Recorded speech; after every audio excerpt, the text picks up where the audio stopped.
Would you please stand for the flag salute?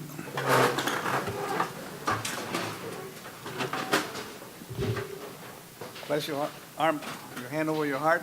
Ready? Begin. I pledge allegiance to the flag of the United States of America and to the republic for which it stands, one nation, under God, indivisible, with liberty and justice for all.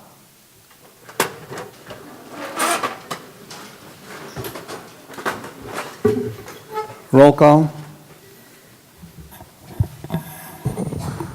Nope. Where's the clerk at? I'm right here. Councilmember Trimble, Here. Councilmember Bruce, Here. Councilmember Maravilla, Mayor Pro Tem Rios, Present. Mayor Rodriguez. Here. You have a quorum, sir. Thank you. So now we're going to go into oral communications, and we have some presentations. So I'll turn it over to our city manager, Ernie. Thank you, Mayor, members of City Council. So first, let me thank the public for coming out tonight. I know that there's baseball playoffs tonight, so you care about the community if you're missing that. I will give you regular updates, though, just in case everybody wants to know. But so tonight, we'll be discussing homeless issues, and recently, the City Council adopted a homeless plan. Part of that discussion, the City Council wanted to get more public input to determine if there's any changes to the plan necessary, or just to give the public a voice as to the city's practices on homelessness. So we, staff was directed to coordinate 3 town hall meetings. This is the first of 3 town hall meetings. Each town hall meeting will have a specific subject presentation, but all are really open to the public as far as they can really bring up any issue they want. The point is the public voicing their concerns, comments, wishes of what they would and wouldn't like to see in the future as it relates to homeless practices in the city. So it really will be an open mic. That said, you know, as far as presentation, every town hall will have a specific subject. So this one will talk about encampments and the activities of the Sheriff's Department in those encampments, and the activities of PATH, who's here tonight as our guest.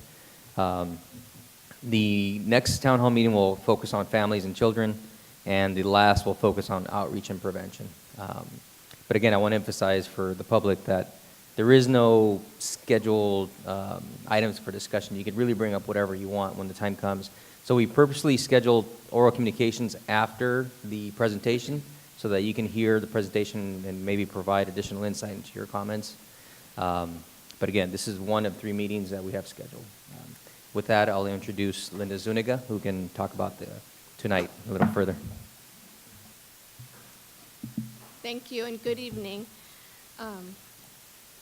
So each of the community meetings we will have the same general presentation by PATH at all 3 meetings on homelessness in Hawaiian Gardens, and they are the lead agency providing services here in the city. In addition, we will have the special topic. Tonight's topic is on encampments, and we have Lieutenant Dietrich here with the Sheriff's Community Partnerships Bureau, along with LASA's Access and Engagement Team. LASA is the Los Angeles Housing Services Authority, so they're a regional service provider. They work alongside the Sheriff's Partnership Bureau to address unsafe living conditions. After the presentation, we will open the floor to questions and comments, and we will come around to you with a microphone, so you just need to raise your hand and we'll be right over.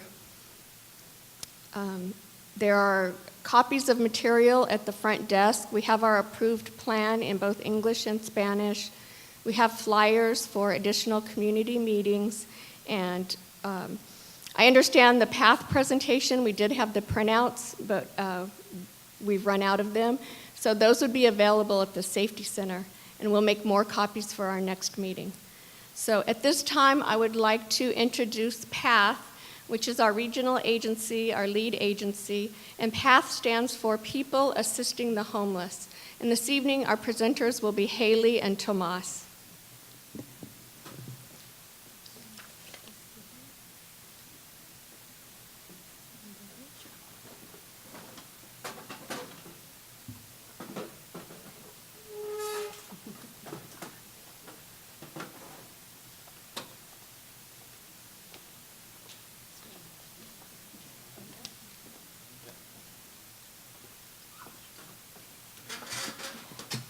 Good evening. Thank you very much for having us here tonight. As was mentioned, we're from PATH, People Assisting the Homeless. My name is Bridget Kelly, and I am our Public Policy Manager. Hi, good evening. My name is Haley Fuseli. I'm the director of our South County and West Los Angeles programs. And my name is Tomasz Babiszkiewicz, and I'm Associate Director of Outreach. As you can see on this slide, this is a brief outline of some of the topics we'll be covering today, and of course, we'll take any questions.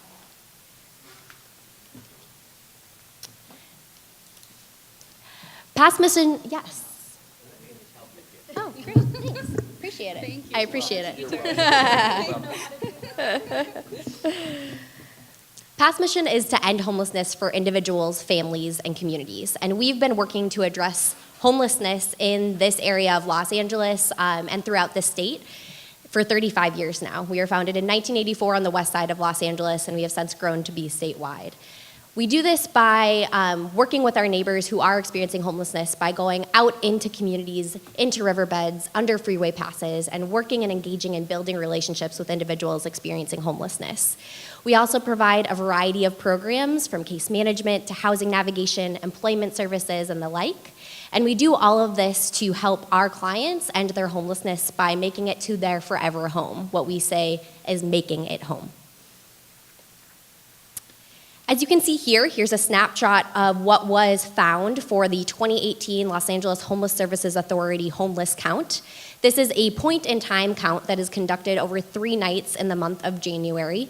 And this slide provides a snapshot of where our neighbors experiencing homelessness were found during those 3 nights. As you can see in this past year, we have nearly 50,000 neighbors experiencing homelessness on any given night in the county of Los Angeles. Here is a breakdown provided by the Los Angeles Homeless Services Authority for Hawaiian Gardens specifically.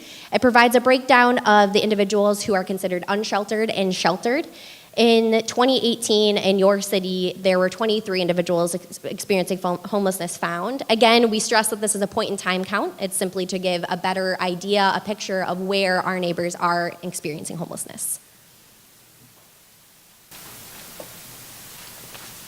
So, part of the way that we address is through a coordinated entry system, and it's all about permanent housing. So our goal is to make sure that the individuals on the streets have access to all the resources that they need to gain access to permanent housing.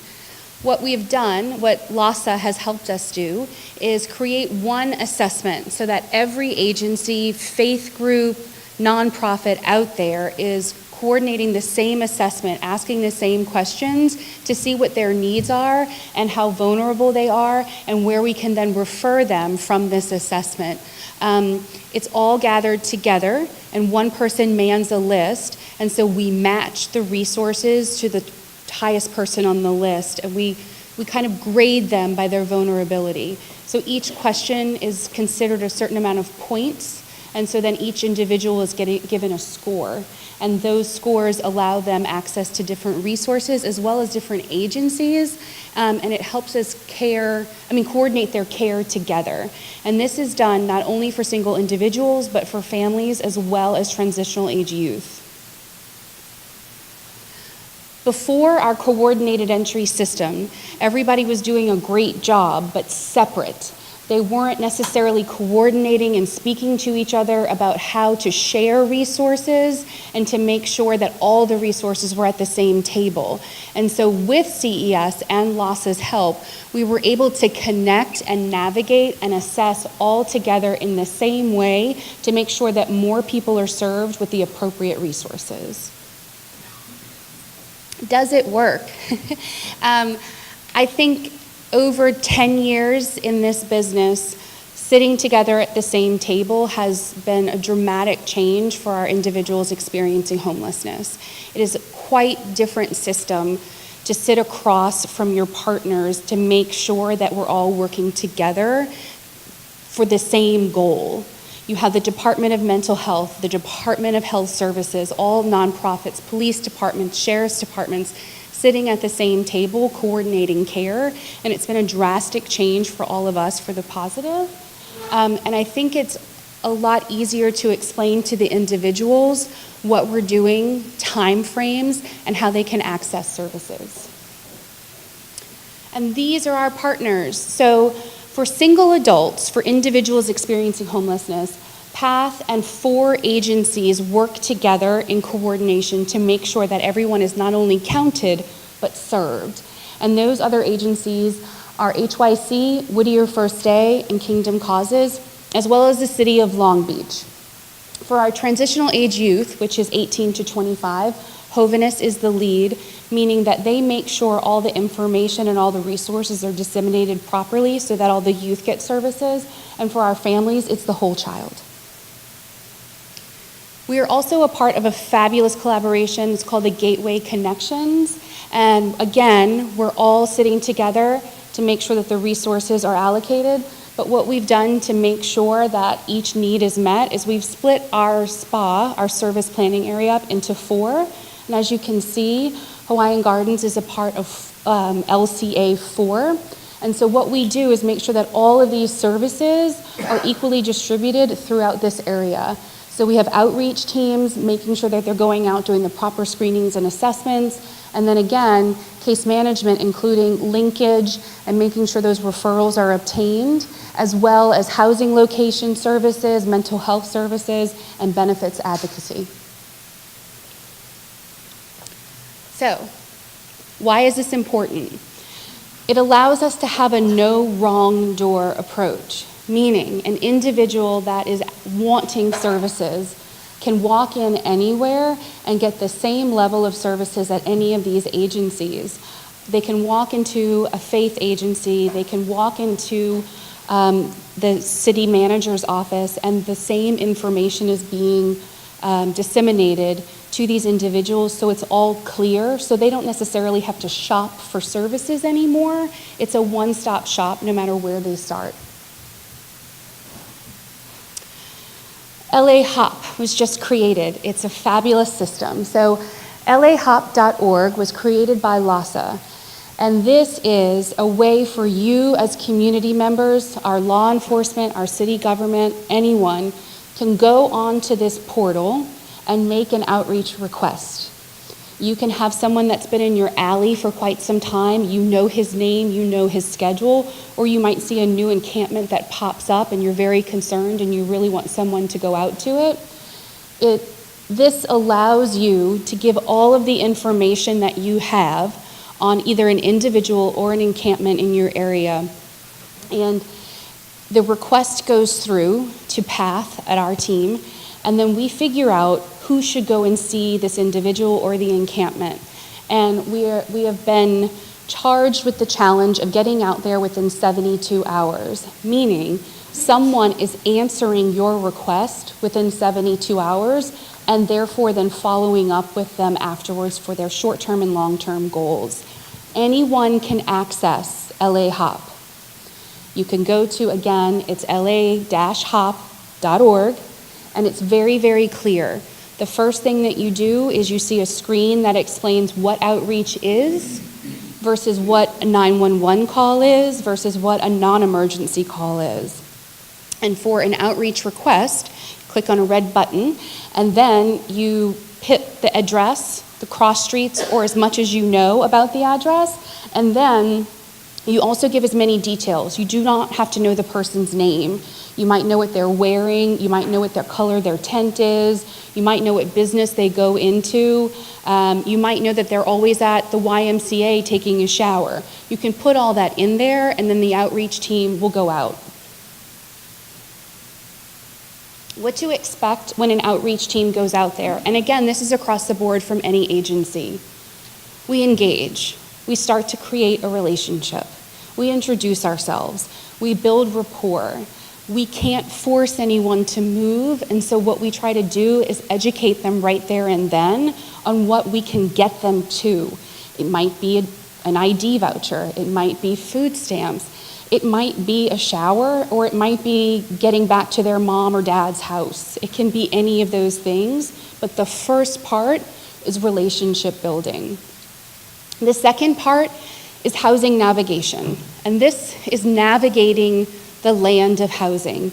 It's not necessarily bringing them and having them sign a lease, but it's seeing what's most important to them and then figuring out the resource that's most appropriate to them. And it might be going back home. It might be getting their own apartment. It might be finding a roommate for them. But all of these things, again, it's like a map that they need to travel through, and we help them navigate that. And then again, the whole purpose is to permanently house them. So as you can see, our tagline is, "I made it home," because that is our goal, to get everyone into their own home. And thank you. So it's a lot of information if you're not familiar with the system, but basically everybody's working together to make sure that we are covering and reaching every individual on the streets so they have the best chance of success into making it home. Again, my name is listed, I'm the regional director, and Tomas is the associate director, and he knows a lot about your community. So if you have any questions, please feel free to get in touch with us. Thank you.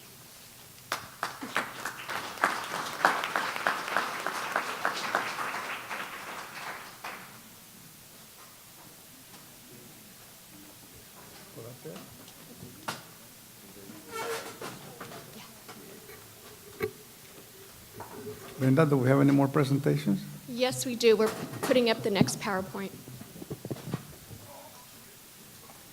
I'd like to introduce Lieutenant Jeffrey Dietrich with the Sheriff's Department. And Lieutenant, before you go on, I would like to thank our host today and ask her to come up. She helps out with paper, making copies too, so. Please, give her the mic. Linda, give her the mic. He wanted her to say something?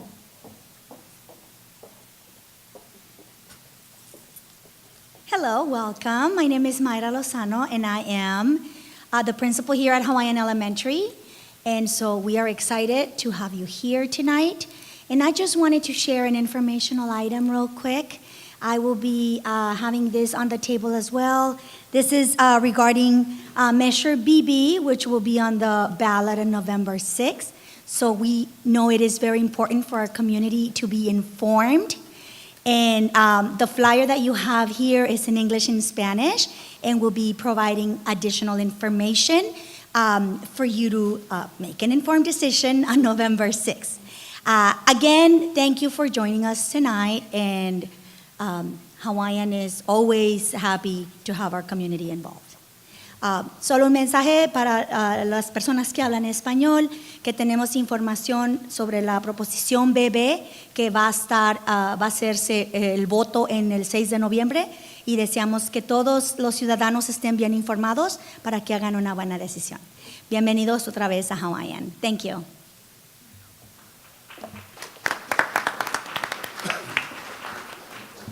Okay, Lieutenant, sorry about that. Just, side note, so I heard your presentation when the coalition was first created about a year ago, and it's pretty impressive, not only how fast the county's responded to encampments, and, we get some reported here every once in a while by the riverbeds, but how dangerous the work is and how fast it gets addressed, and then also there's they're pulled resources so that you're not only asking people to leave the area, but you're also giving the right referral services so that hopefully, they have an ability to avoid that in the future. But thank you. No, thank you. And thank you, Mr. Mayor and council members, Mr. Hernandez, Ms. Zuniga, and Mr. Mattson for inviting me here. This is our second time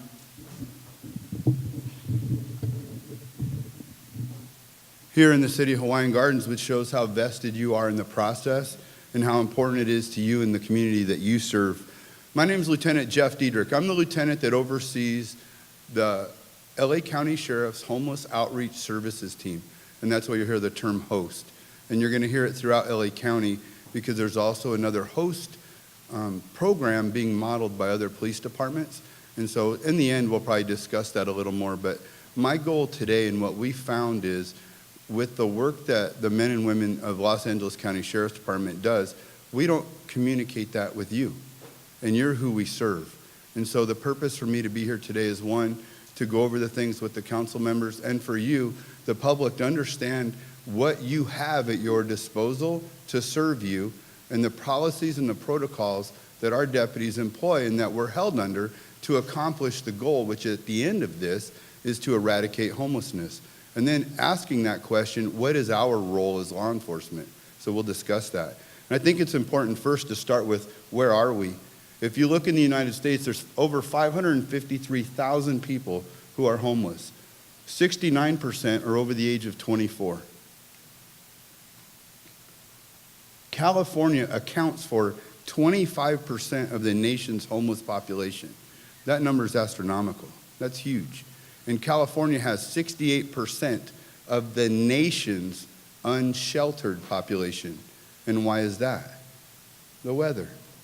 It's beautiful here, the weather. So the weather is more conducive to someone experiencing homelessness being outdoors. Where if you have a cold weather state or a rainy weather state, quite often the shelter programs are more used and utilized by those experiencing homelessness because of the treacherous conditions outside. Approximately 21,000 families are homeless in the state of California. In Los Angeles County, there's about 8,000 homeless families. Approximately 40,000 veterans are homeless in our country. California has approximately 11,000 of them. Now, those of you who are familiar with the LA County, well, it was actually called the Homeless Initiative in 2016. That initiative was a strategy done by the county where it was funded to the tune of $100 million that strongly funded programs to end and combat homelessness with the veteran population. And that was shown to be successful. And that was why there was a decrease from 14,000 down to 11. So that was kind of the building block for the strategies done by the Homeless Initiative crew that were then employed now under Measure H. There was a study, and it's old now, but it's still relative. It hasn't been replicated to completion until now. It's going on now, but it's important to note some of the things that they found in that study. 48% of those experiencing homelessness had graduated from high school. 32% had a bachelor's degree. 75 to 80% were unemployed. 25% were sexually abused as children, and 27% grew up in foster homes. So if you look at those numbers alone, you have 52% of the population who are homeless today that had a pretty significant struggle as children. And one of the things that we discuss in the deputy training that we'll talk at the end is couching the discussion that way, because law enforcement usually doesn't get that call that, hey, there's two people experiencing homelessness that are really happy and they just want to say hello. So when we look at what the situation is for our involvement and then what the community expects with our involvement, and that's kind of the goal here in the next 15 minutes. So like I said, I oversee the Homeless Outreach Services team, and I'm proud today to have two members of my team with me. I have Deputy Lewis and Deputy Matson, who work your area. They are the 2 points of contact. They work hand in hand with your station captain here at Lakewood Station, and he bugs them a lot. I can tell you that right now. But the homeless team is comprised of 8 deputy sheriffs. So 8 deputies, a sergeant, and then myself as the lieutenant. And how we have it broken up, because the county is vast, is there's 4 patrol divisions. We have north, south, central, and east. So having said that, we put 2 deputies per patrol division. That way it's only 5 stations per deputy, which we can make the argument that we need a few more. However, it gives your deputies that service your area the immediate contact with the personnel and even the community. I know that Deputy Matson has strong ties here within this community and with your council on various issues that you have. So by allocating our resource geographically, we have the same deputies interacting with the same population. And as my partners from PATH indicated, building that rapport and trust is one of the keys to success in combating homelessness. What brings me to most of these events is discussing what the LA County Homeless Encampment Protocol entails. So as you said earlier, if you see an encampment, quite often in the past, who do you call? The Sheriff's Department. And we don't defer or deter anyone from still doing that. However, the utilization of LA HOP would increase the contact with our outreach providers and who they collectively speak with us based on what region it's in. But we'll discuss what our protocol entails. This form I hope to tear up in a shredder and never see again, but as of now, we still use the form internally within our cities. Back in 2011, there was a discussion amongst the county leaders, the Board of Supervisors, the sheriff, the district attorney, and they came up with a protocol. Back in 2011, they saw that the homeless population and the problem of homelessness in LA County was increasing.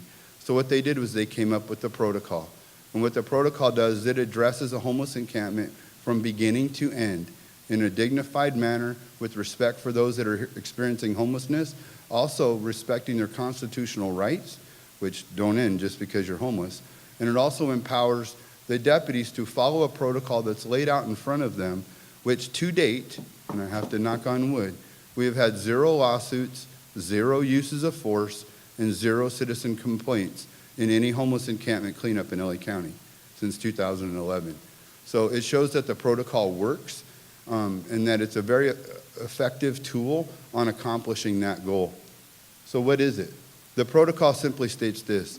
If you have an encampment where you have 5 or more people who routinely gather, they've established residency, they've constructed a form of shelter or dwelling, and they collect or store property. Pretty simple. Going forward, 5 people or more, that involves us.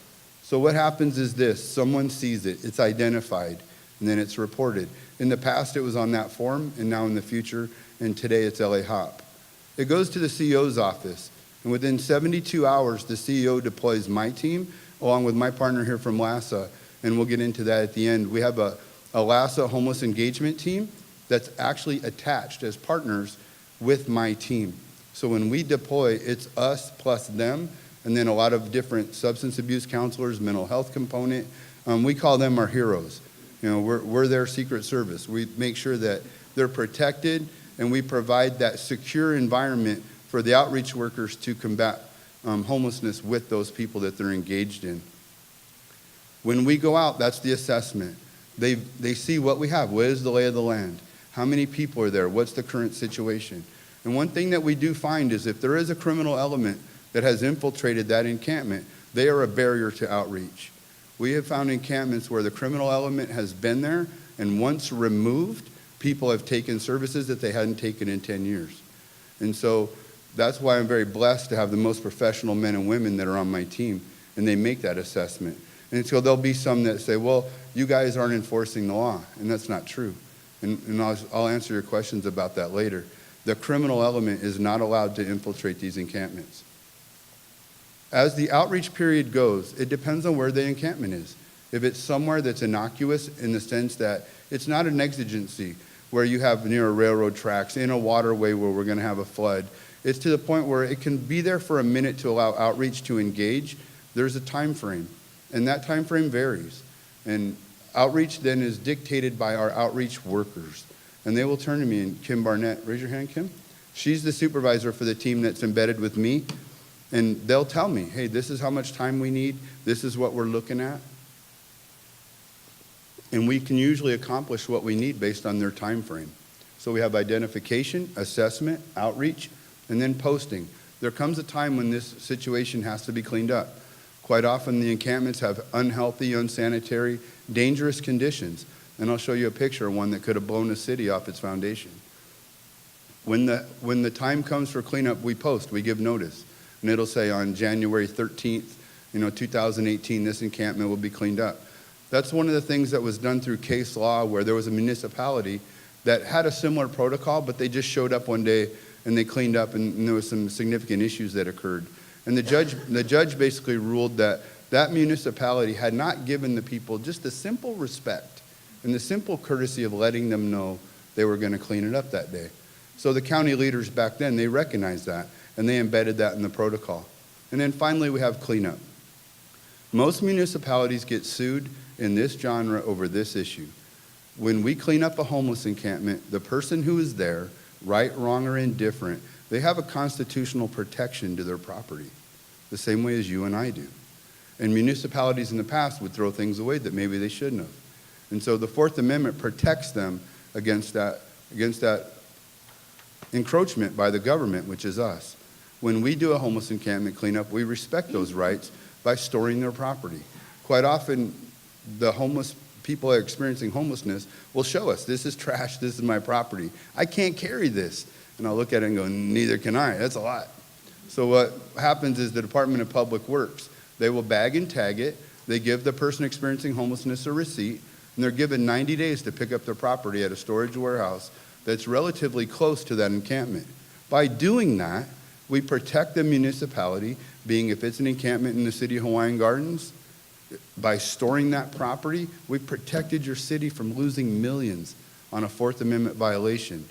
And I can tell you, there's municipalities that have accomplished this whole thing by spending $180 on a storage locker. So we always say, use common sense. Why subject yourself to millions of dollars of lawsuits when for the price of a couple hefty trash bags, a couple of pieces of paper, you can store the property and be a city that does it in a dignified manner? And I think that's where me and Mr. Hernandez spoke before, and that's why I'll come every time Hawaiian Gardens asks me, because your city has been in the forefront of this and engaging our team in doing it right. I'm trying to go fast so I don't go over time. One of the things that's important, and I can't say I know every nook and cranny of the city, but when we have homeless encampments under bridges and under water or above waterways and different things, we had an encampment within, no, I won't say where it is. We had an encampment where there was a bonfire, where there was 8 people experiencing homelessness that had a significant fire. They had 8 pallets that were burning pretty hot. And to normal, you say, okay, it's a fire, it was cold outside.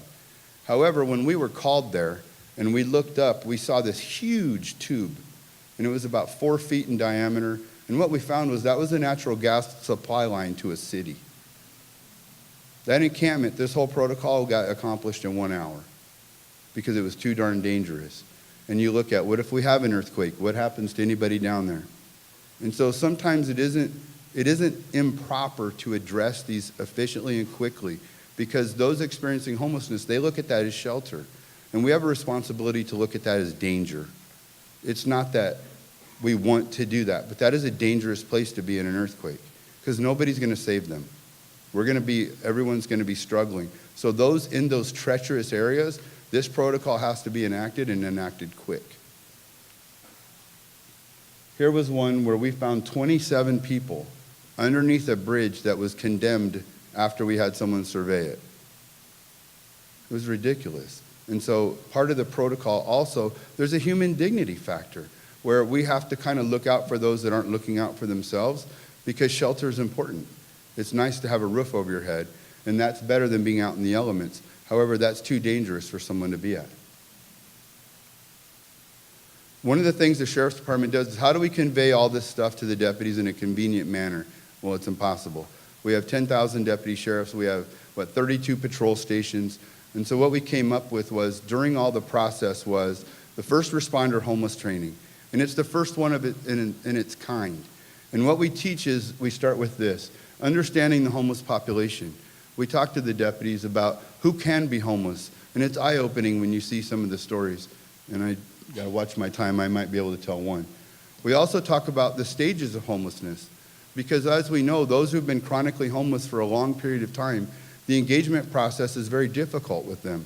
They're ingrained in what they're doing. They're not apt to take services that maybe if we could get to that person early on when they just became homeless, that those intervention strategies could be more successful. So we tell our deputies, maybe your first or second question should be, how long have you been homeless? Because if it's early on, we can prevent it from getting further. Next one, leveraging resources. I'm still learning how many resources are out there. With the influx of funding, thanks to the voters in LA County, there's a lot of money going around. There's a lot of outreach providers and systems and this and that, to the point where I'm the expert in LA and I'm learning it. But we tell our deputies, you are not the solution. And that's important to hear. Law enforcement is not the solution to this. If we were, we would not be having this discussion, because it would have never gotten out of hand, right? If the solution is put someone in jail, it would have worked. As we found, it didn't work. And that's why we're at this point today. So we empower our deputies, because deputies have that burden. I have to fix this. What can I do? I have a citizen who's called and said, this situation occurs. The deputy goes out. If there's no criminal behavior, they can't do anything. And so we talk to them about that in the training. Approach and contact. This training class is part of a 40-hour mental crisis intervention training, which I think is the best in the country.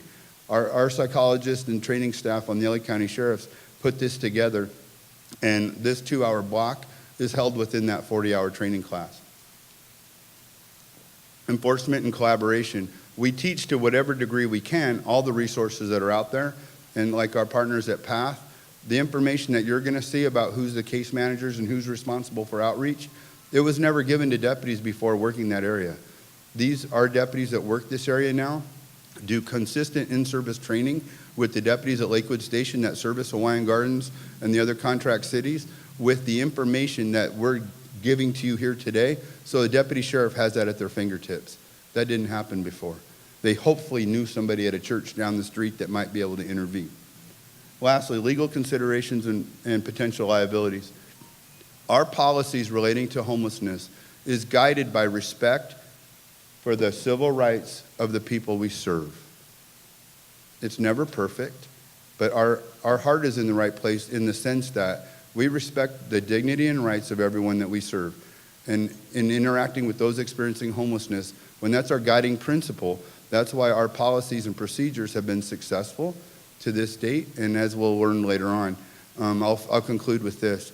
It's important for you to know when you do call Lakewood Sheriff Station and you report a situation, depending upon what you're reporting, there will be instances where a deputy responds and there's nothing for them to do. There is no law being broken.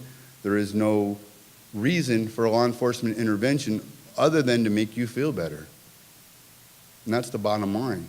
Now, there also will be times where enforcement action should be taken. And so the sheriff has been very, very direct. Being homeless is not a crime. However, nothing in our policy dissuades a deputy from making an arrest. So if a deputy has probable cause to believe a crime's occurred, our deputies are empowered to make that arrest.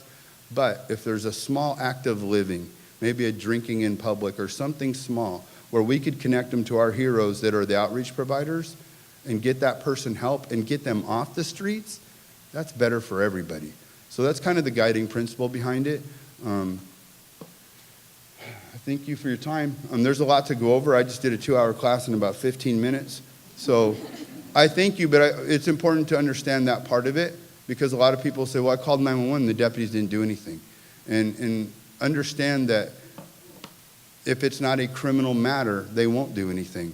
Now with LA HOP, we can partner with you because you are part of the solution. It can't be just us, because it doesn't work that way. We need them, they need you, we need you. So when we're all together with the support these people have, you guys can make a big impact here. Thank you.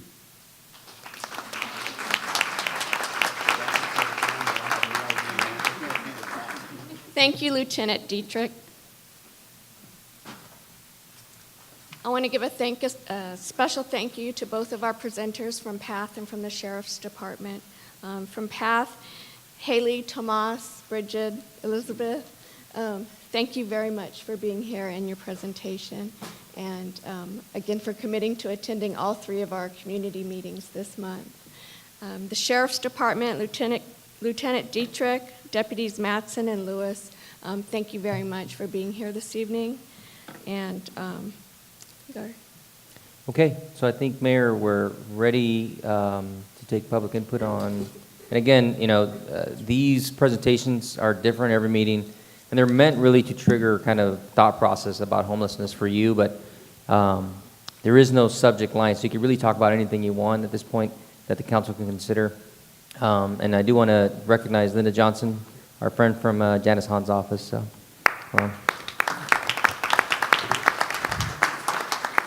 okay, Mayor. Thank you. So now we'll proceed with oral communications. This is the time reserved for members of the public wishing to speak on items on the agenda, except for public hearing items. This period will be limited to 3 minutes per speaker. Maximum time allocated is 15 minutes.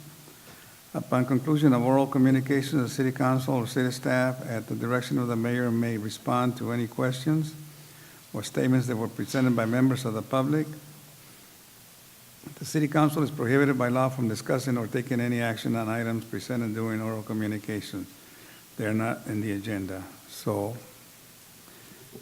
If you raise your hand, they'll bring a mic to you. And again, you can discuss any item to include the homeless plan. There were copies in the back.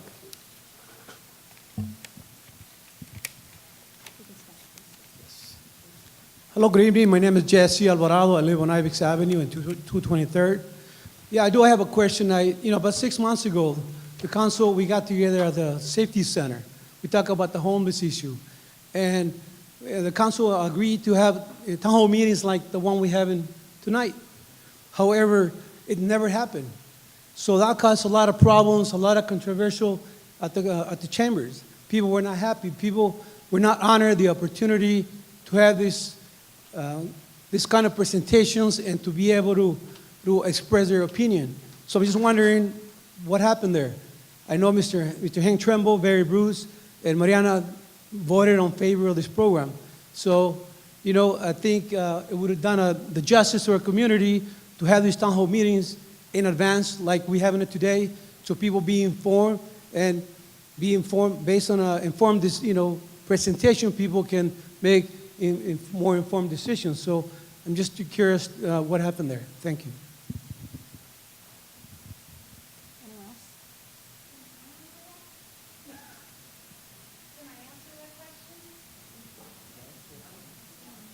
So Mayor, this is a town hall meeting, so it's really your discretion on how you want to address each question with an answer or however you want to do it.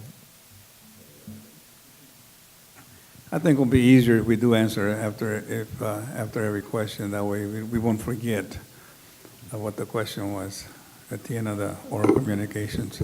I will gladly answer, Jesse. I'm surprised by his question because one of the things that is important about Jesse is that he's made it to the meetings. He has been at our meetings. And you're right, we did say we were going to do these town hall meetings, and you're here. This is the town hall meeting that we promised the residents. We are talking to you about the homeless. The plan is there presented. If you have any concerns that you want to add to the plan, you're welcome to go ahead and tell us. And I did vote in support of the homeless because I do believe in being proactive and solving the problems. And that is that the excellent presentations that were made here enlighten us, inform me tonight about what the issue is and how to best address it in our city.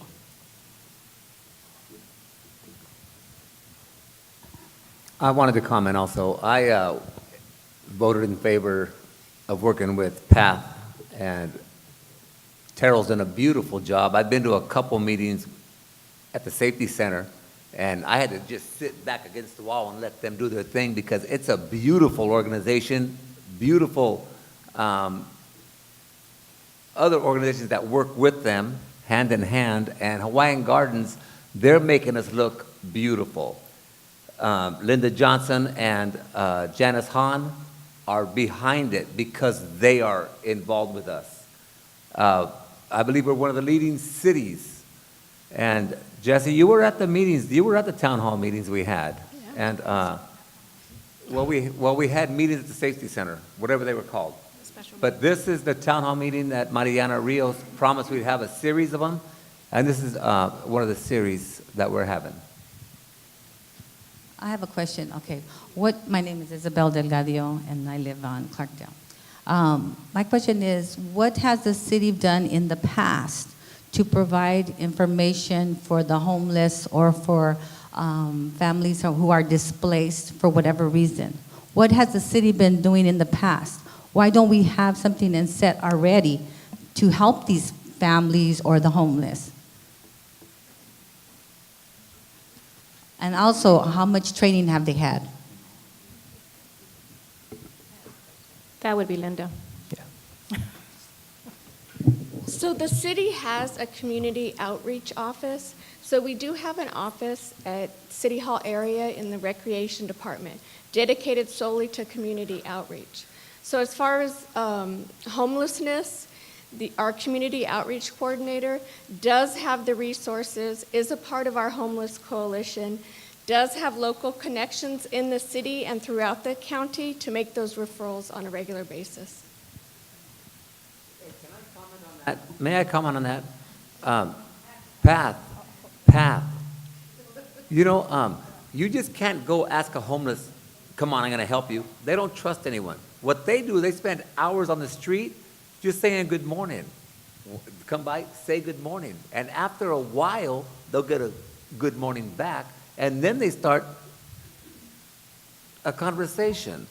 So there's hours and hours and hours of work that these people put into our community without us even saying, good job. Because we don't even know you're out there, but good job, you know. So they go out to the people who work for the city, they go out to the homeless and speak to them about that? Is that what?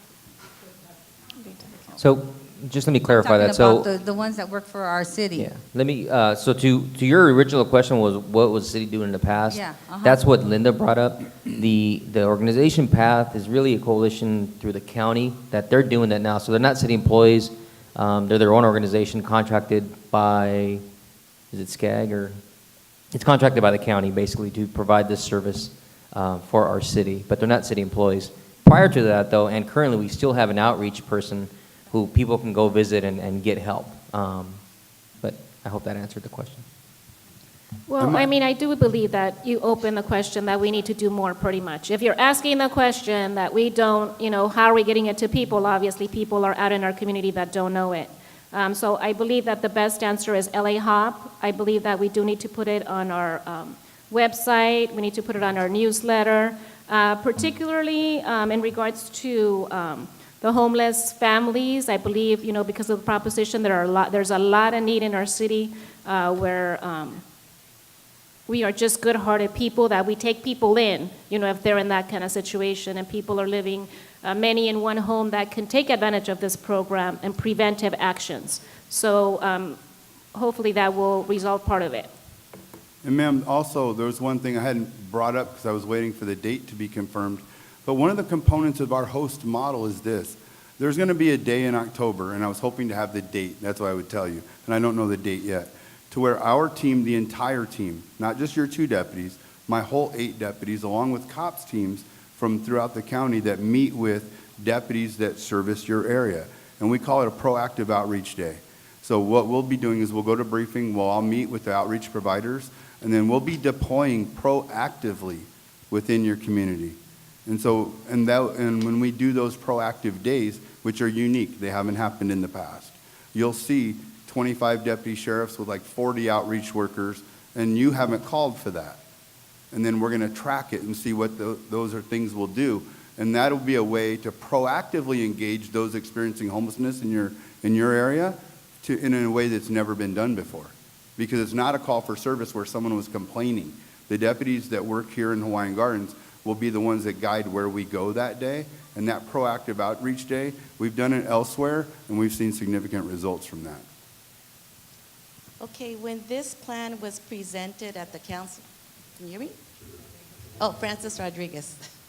When this plan was presented to the council, I had said in the beginning that because certain agencies that are listed on this plan, church-based groups, are listed as people being able to get money from the county for that Proposition H, they shouldn't have voted. This shouldn't have passed. Am I not correct? Why isn't it that the city attorney didn't say anything about that? That's a conflict of interest. And another question I have is for the lieutenant. You gave us some nice statistics, but you didn't talk about the people that are on parole, probation, registered sex offenders that are homeless. Do you have any stats on that? You mean geographically or within LA County? Within LA County. No. I can get them for you. Basically, in the past, that unit used to be housed in our bureau, and it has now been transferred to, I think it's Homeland Security Bureau. So I didn't know that question was going to be asked, or I would have researched that. But I can get that to someone here to show you, because they do keep statistics like that. But I don't have those readily accessible tonight. I'd like to comment. I'd like to make a comment. We had a heck of an uproar from the city of Hawaiian Gardens because we wanted to kind of help the homeless a while back through an El Nino storm. And believe me, this storm hit council. This El Nino never hit here, thank God. But the only ones that did step up were the churches. And so I'm thankful for the churches that can put up with the smell or the sloppiness of people that are hurting. So Janice Hahn has a program that wants to give money to whoever helps these people. Hawaiian Garden people refuse to help. The churches said, we'll help. There's money waiting for the people that want to help, so let the money go to the people to help the ones in need. And I'd like to add a comment and piggyback off of Mr. Trimble. You know, I think all of us as a community none of us want to encounter homeless in our community, especially families or children or anybody really. It's really distressing to even, approach a homeless person. So I do give thanks to everyone that works directly with our homeless population. However, my main concern, and I'm sure a lot of this was echoed at the council meeting where we approved this plan, was that this plan was not properly vetted with the community. When we had our study session before that meeting where we approved this, we all decided that we would hold 3 public Brown Act town hall meetings so that the community can give their opinions about how to assist the homeless, and together we would come up with a homeless plan that works for everybody. That did not happen. The only reason we're having these meetings is to basically say that we had these meetings, but the plan was already approved. And that's unfortunate because this is a team effort. It's a community effort, and it takes all of us to be on the same page. And I know that when I personally came to the meeting, my entire plan was highlighted and marked up because I had a lot of concerns. I have absolutely no problem with our churches reaching out and being the middle agency to assist our homeless. Somebody has to do it, and I'm appreciative of that. I really am. However, my concerns are, should the churches get an influx of money? What are the hours? One of the churches mentioned in here is Mr. Trimble's church. That church happens to sit across from Melbourne Elementary School, surrounded by houses and condos and all of that. Then we also have the Way Out Ministries. That's off of a main corridor, and it's going to be next to our new teen center that's being remodeled at this moment. Again, I have absolutely no issue with assisting our homeless or finding better ways to approach the issue. But I think that the voice of the community in creating this plan was completely left out. And I'm all about finding solutions, but finding solutions together. And I believe that that component was left off. And I know Mr. Trimble and I spoke very briefly before that meeting happened, and Mr. Trimble's plan was completely flagged up. And he said, I'm only okay with this small section, which was smaller than my section. And I said, okay, well, we need to dive into the plan, figure out what language works, figure out what language doesn't work, so that we can all be on the same page. When the meeting happened, our conversation flew out the door and it just got approved as is. And I'm not okay with that, because this is a community effort. And as a community, we all need to come together to find solutions for this. So I am disappointed that these 3 town hall meetings that our consultants said we would be having did not happen. They're listed here in the plan, but they never happened. I am appreciative of the Homeless Coalition meeting to discuss this, but the neighbors were left off that live, in these areas surrounding these churches and these schools. And we need everyone's buy-in and everyone's input. So that's important to me as a council member, as a resident of the city, and as your neighbor. So that's just what I wanted to share with you all, and hopefully we can have a productive meeting. Okay, I want to say one other thing. To spin off Ms. Maravilla's comment. I'm an associate pastor at New Hope Church. I asked the senior pastor, because I was shocked to see our name put on the list. We have no room for homeless. We have a preschool that flourishes for all the people in Hawaiian Gardens, all their children. I don't know how my church got put on this list. I never put it on. I asked the senior pastor. He says, I never put it on. So I don't know who put it on. But at the time of these meetings, the rumor went out Barry and Hank's gonna build a homeless shelter across the street from Barry's church, and that spread like wildfire, and that was a lie. So that's why the town hall meetings were so heated up, because the church was gonna get rich off this homeless encampment, which was totally false. I don't know who started the rumor. I don't know who put my name on that paper. Who writes up these reports? Who puts the churches on the paper? Because they never confronted our church, because we have a preschool and we would never bring homeless there. We don't have the staff for it right now, and we never will. We never will. Hank, Take my name off that list. Hank, I think I can answer Thank you. Your dilemma. Okay. Because as I was going through this report, it says New Hope Community Church, but I think that the reason that New Hope Community Church was put on there is because Dandy and Friends, who is with us today, Mr. Dandy is here, has done a lot of work with the homeless in the community, but he has been connected with New Hope Community Church because he is the preschool director there. But that is not his church. He's the preschool director at that church, and so work that he has done, I think, has been affiliated with the church, which is incorrect. It should be really associated with Dandy and Friends. Is that a, Mr. Dandy, where are you at? Oh, there you are. Is that an incorporated ministry? Not yet, but it's in the process of being incorporated. So I think that's where the confusion is. And so I think it really should say that Dandy and Friends instead of New Hope Community Church. And of course, New Hope Community Church cannot do things with the homeless because they have a preschool on the campus. So that limits them quite a bit. I mean, they could, of course, reach out to somebody and invite them to church and things like that, which any church should be doing. But as far as having an outreach ministry there, they would be restricted from doing that because of a preschool. As far as the confusion, I think, about these meetings, I think it's been made into a political joke by some members of this council, which is a shame. And to bring fear into a community just for your own political gain is nonsense. But it happens. It's happening all over the nation, for crying out loud.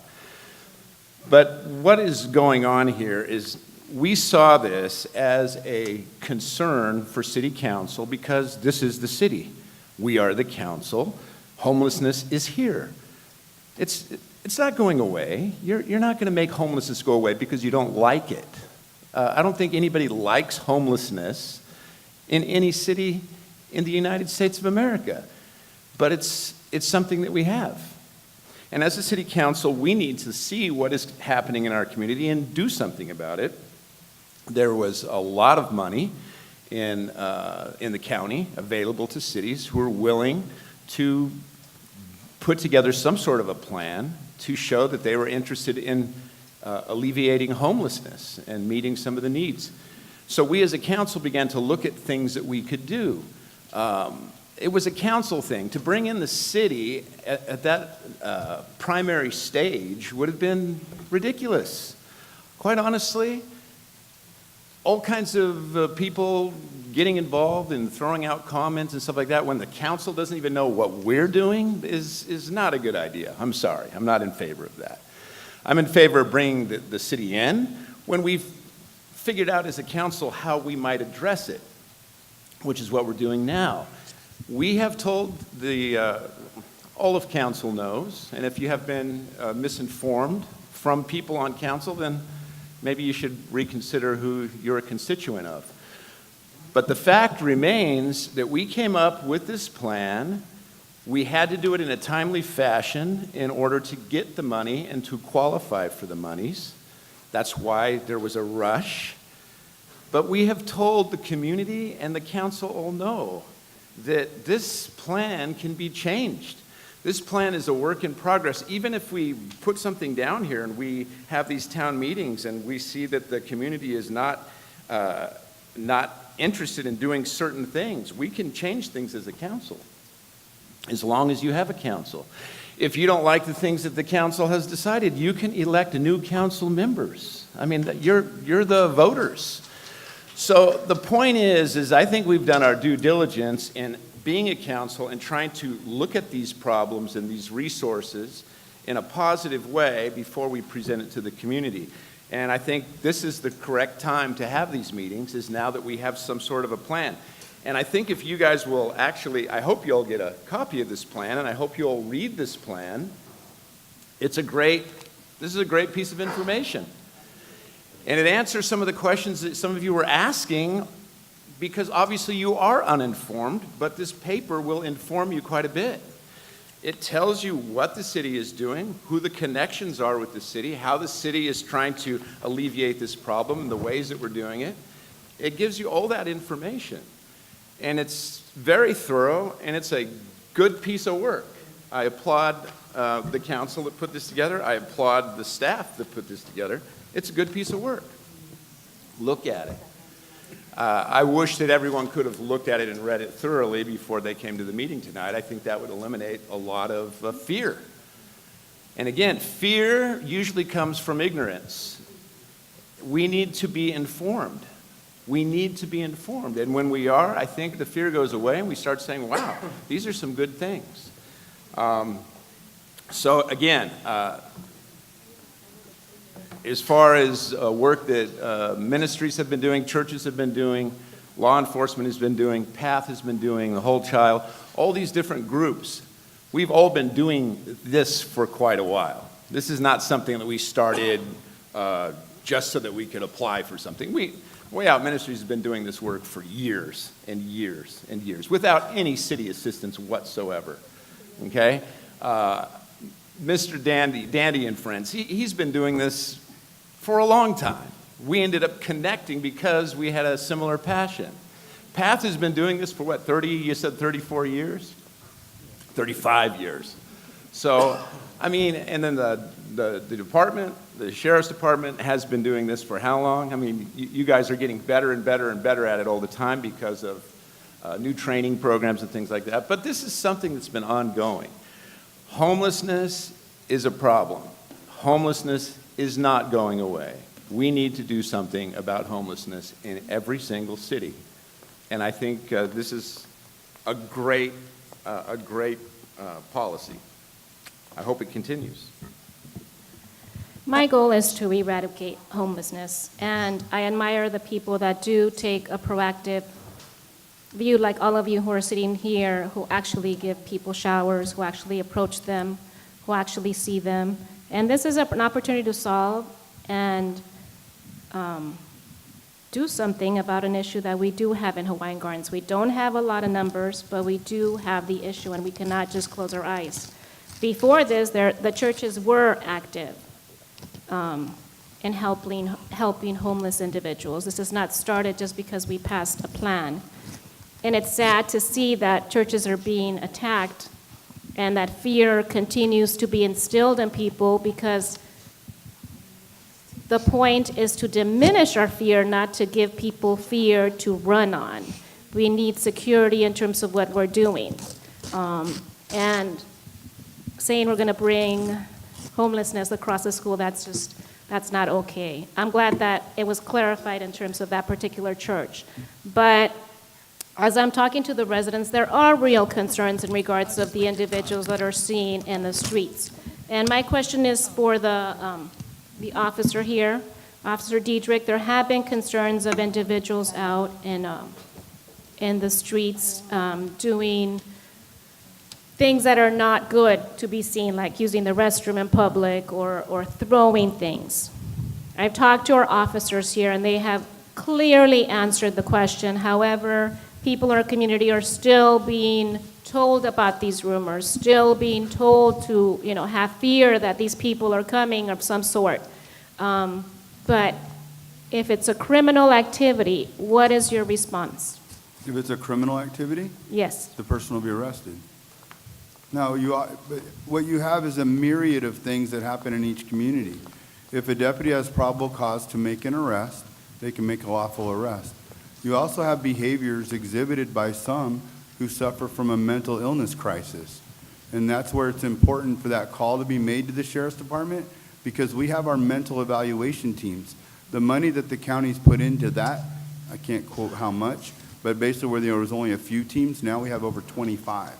And you have some geographically located very close here to Hawaiian Gardens. So the deputy sheriffs in the field that serve this area have access to those mental evaluation teams that can respond quickly. And so depending on, each circumstance is different. Every contact is different. What we're talking about is if a deputy sheriff sees someone exhibiting behavior that's contrary to public safety and that it is a violation of law, they'll make an arrest. Now, if it's something that's minor, whatever minor can be defined by different people, if you want to take a deputy sheriff out of your streets for 8 hours to book someone for drinking in public and spend 6 hours at a hospital to get a clearance to book, you've just lost a cop for 8 hours of a shift on something where there's no penalty in the court system. And so it's a balance, ma'am. It's always looking at our job is to ensure to the best of our ability the public safety of every resident in Hawaiian Gardens. So you balance, is an arrest for a minor infraction worth taking a police officer or deputy sheriff out of your city for that period of time? To me, no way. If I'm in charge of it, there's no way. That police officer is staying in your area. Now, are there other ways to engage that person? Yes. Call them. Let's bring them in. And so there's different ways, and as we progress in this, our strategies are different. You know, someone brought up what was done in the past. To me, everything done in the past was a failure. So I don't even want to look at it because we wouldn't be here today. Now there's some components that work, but for us, each contact's different. Everything's unique, and we look at the balance of public safety. If we can have them engaged with our outreach partners and save that person from incarceration and get them help to transition out of homelessness, our team is that collaborative bridge. We provide a safe environment because that's our number one goal is public safety. Ms. Zuniga, so I'm guessing that you're taking down all the notes related to the homeless plan for editing after the 3 meetings that we're scheduled to have? So the plan that's on file with the county, that it was to establish us with the county to do an assessment and to make a general plan to address homelessness. It is part of one of the requirements if we see future funding opportunities available with the county. They want to make those opportunities available to cities who have a plan on file.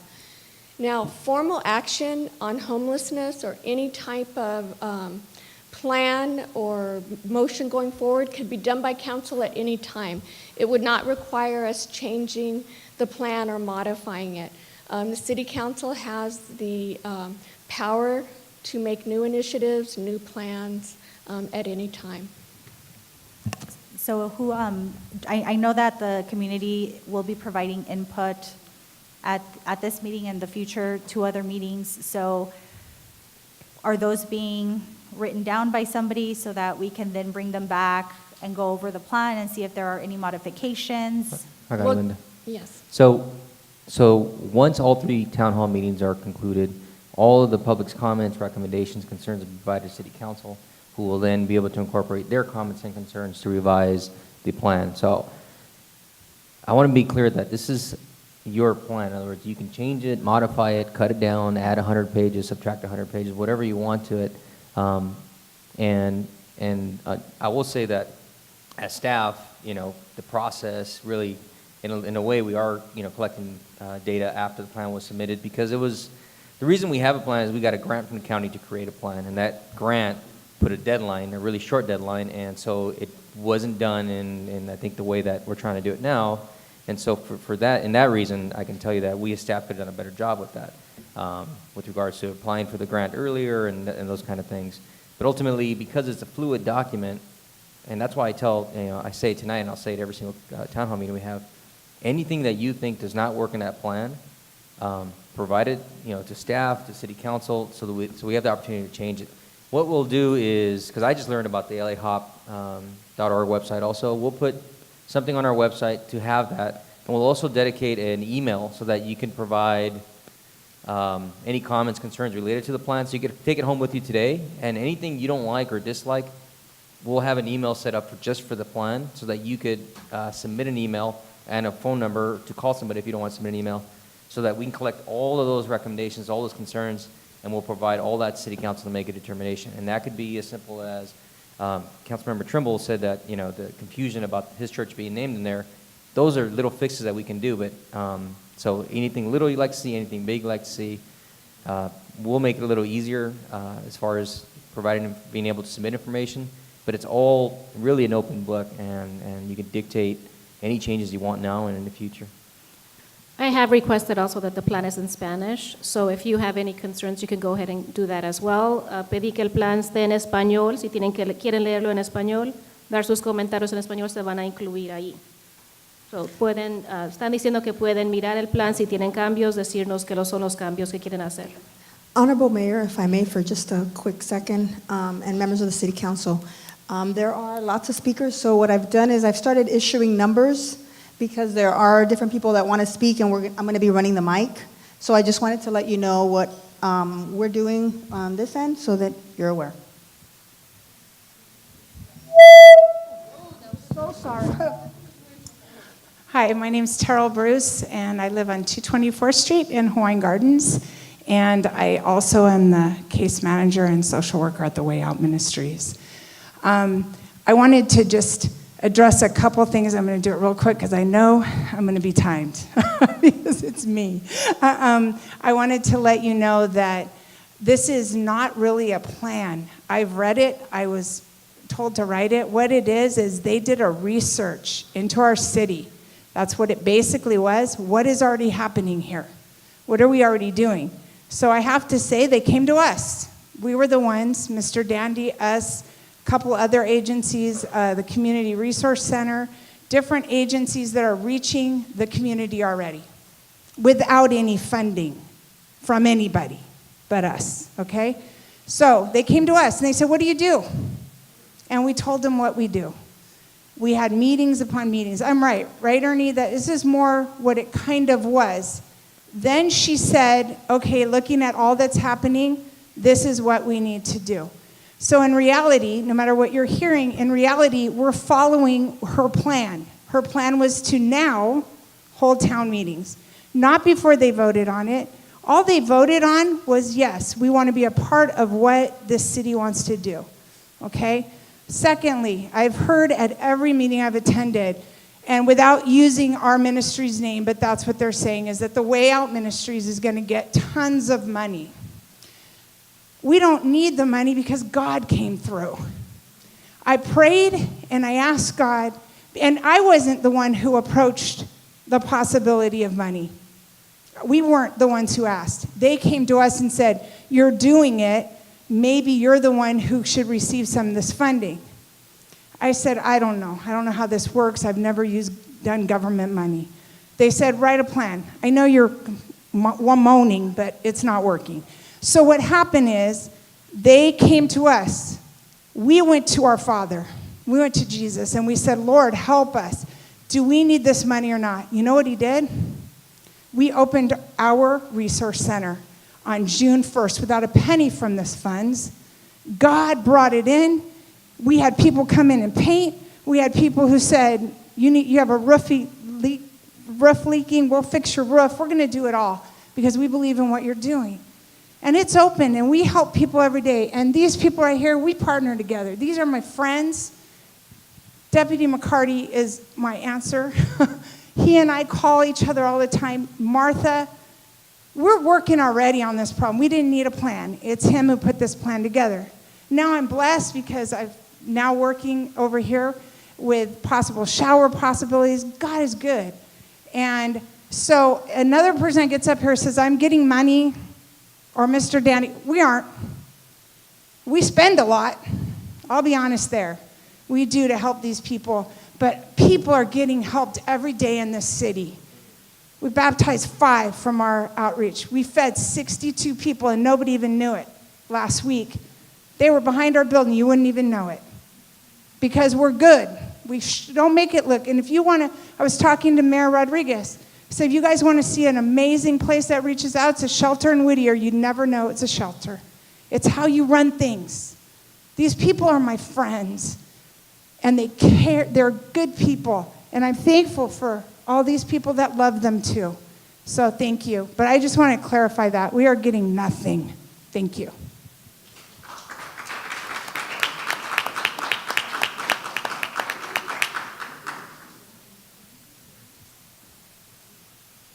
Hello, my name is Agustin Vega. I live in the city on 221st Street. I live in the city for 35, 40 years. I got here since I was 15. I know the community. I walk through the city. I don't know, my personal experience is that most of these homeless people, to me, they have issues with drug abuse or alcohol abuse. That's my personal, because I walk through the city with my wife and I. And my question is, let's say the city, that's a great job you guys are doing, but great numbers, big numbers, but we're talking about our community in particular, not the county, not other cities like where they have more money, I don't know. I'm talking about personally myself. We walk through the city, I know the city. So my question is, what if these people, the city spends all this money, or we get the funding? We open a shelter. What if these people don't want to be there? What if they refuse the services? Because I know personally, I know some people who I offer help, shelter, and sincerely, they just didn't want to. Most of these people that are on the street, they have families. They have people who might care for them. Yet, some people, they just refuse the services. So what plan are we providing for them just in case they say, okay, they don't want the services? And where is the location, the shelter that we're going to provide for them? Do we have a site? There is no shelter. There's no shelter? There's no shelter in the plan. There's never been any shelter. Okay, Shelter. that was my question. Yeah. Okay, And again, Even that's... still, there's a rumor about a shelter. No, I'm just...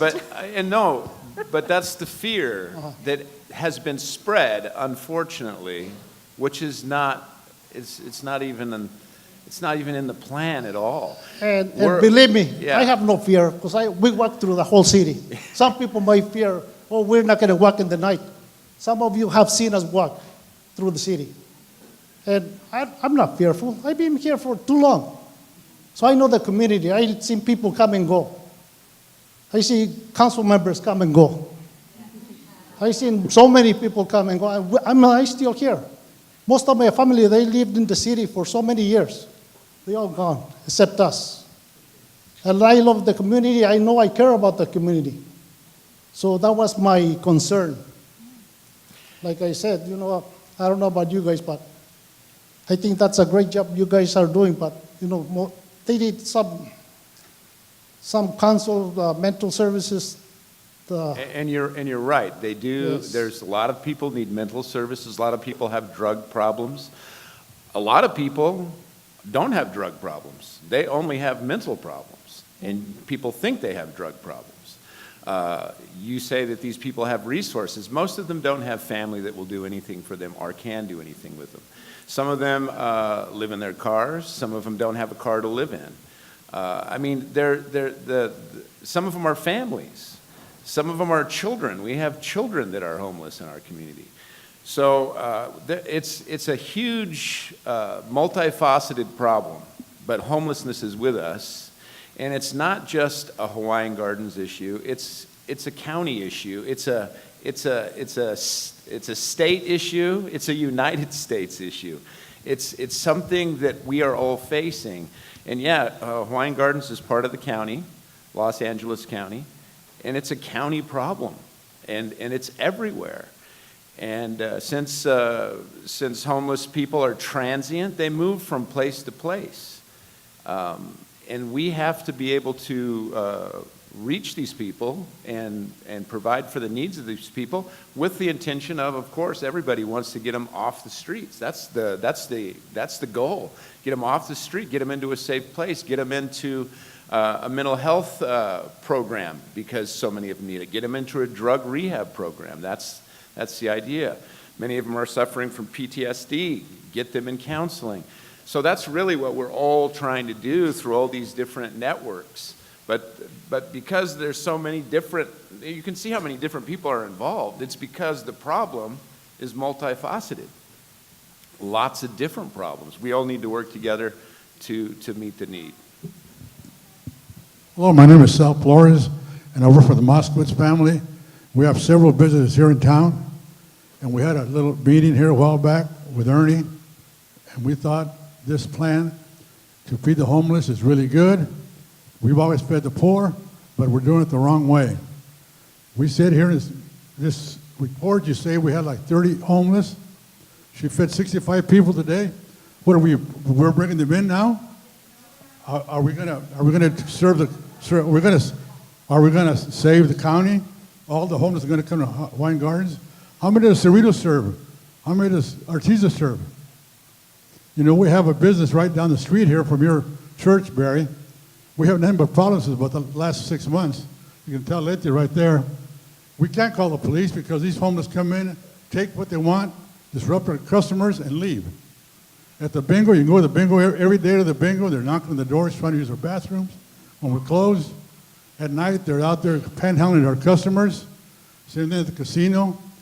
At our medical building, they're going inside at night because our medical building, people go in at night. Some people that work late, they just sneak in when the door opens up. And it's all keyed after 6 o'clock. But they sneak in there. In the morning, we find stuff all over. They're breaking into some of the doctor's offices. You know, you're bringing in, and we had a problem with, I met with Ernie a while back, and my manager over there. We had to put the springs on at midnight because the people were sleeping in the bushes and all that, going to the bathroom in the stairs. You know, it's a medical building. You know, it doesn't look very good. But I don't think we should bring more homeless in Hawaiian Gardens. I think we should feed the ones that are here, take care of them. But we're not out there recruiting for your church. We're just trying to feed the homeless. We feed the homeless. We give food to the homeless every day. And Letty's right there, our manager for the food bank. But she has problems now because they're in there actually threatening them. And how about our kids? You don't care about our kids that walk to school? Some of the mothers go there with their children because they're pushing their buggies, and they go in there all the time. Tell her, every day we have problems there. But if we call the police, by the time you come, they're gone. You know, what do we do about that? It's fine to feed the homeless. Our family, Moskowitz, they give lots of money to the poor every day. But let's face it, Hawaiian Gardens cannot take care of the county of LA's homeless. And you can tell that to Janice Hahn because she's a good friend of mine. Linda, I was a good friend of her dad, too. Yeah, tell Janice that. I know her dad real well. I met him very many years ago. She's a good friend of mine, and so is her brother. But we cannot take care of the homeless from all LA County. I want to know how many people does Cerritos feed? And Artesia. I know Norwalk doesn't feed that many either. I just had a meeting with a couple of council people today over there. Mr. Sal Flores, aren't you a Cerritos resident? Yes, you are. You live off of Alondra? Yeah, well, then, and you're asking about Norwalk? I mean, don't you know your statistics, or you only know our city's statistics?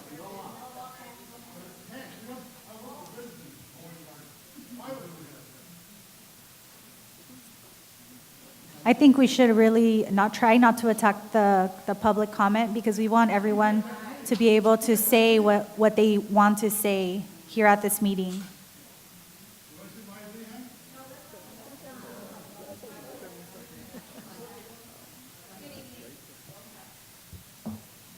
Good evening. My name is Sylvia Gooden. I am the community outreach for the City of Hawaiian Gardens. Plus, I've lived in the city over 55 years. For resources, for those that don't know, the city does provide a lot of resources. We have packets for all the areas that shelter the homeless.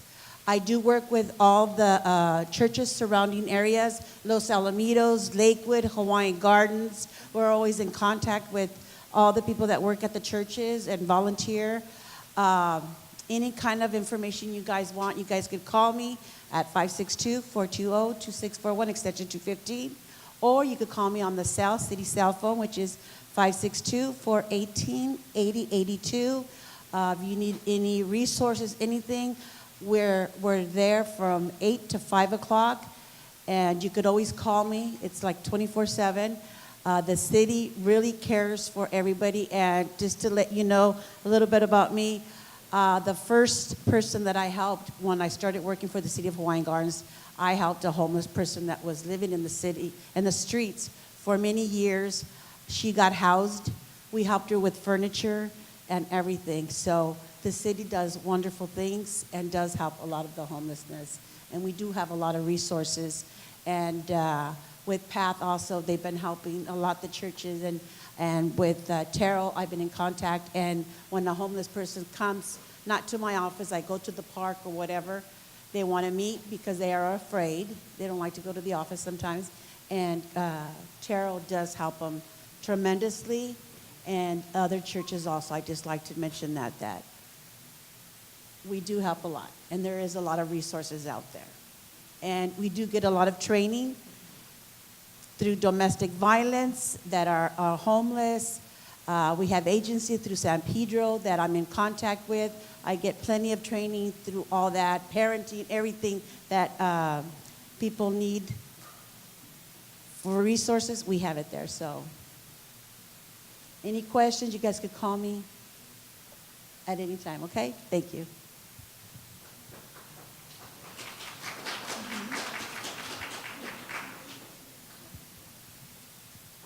Hi, I'm Jan LaPointe. I live on 226th Street, and I have a couple questions. We do need to help the homeless. I personally am aware of 3 people, not in our city, but 3 people that are homeless and that have a variety of issues. First off, your survey was done in January. Was that January of this year that you found the 23 persons? Okay, it was January of 2018. Of the 23 that you found, were you able to identify whether these are chronic homeless or circumstantial homeless, where jobs and life events have created the situation?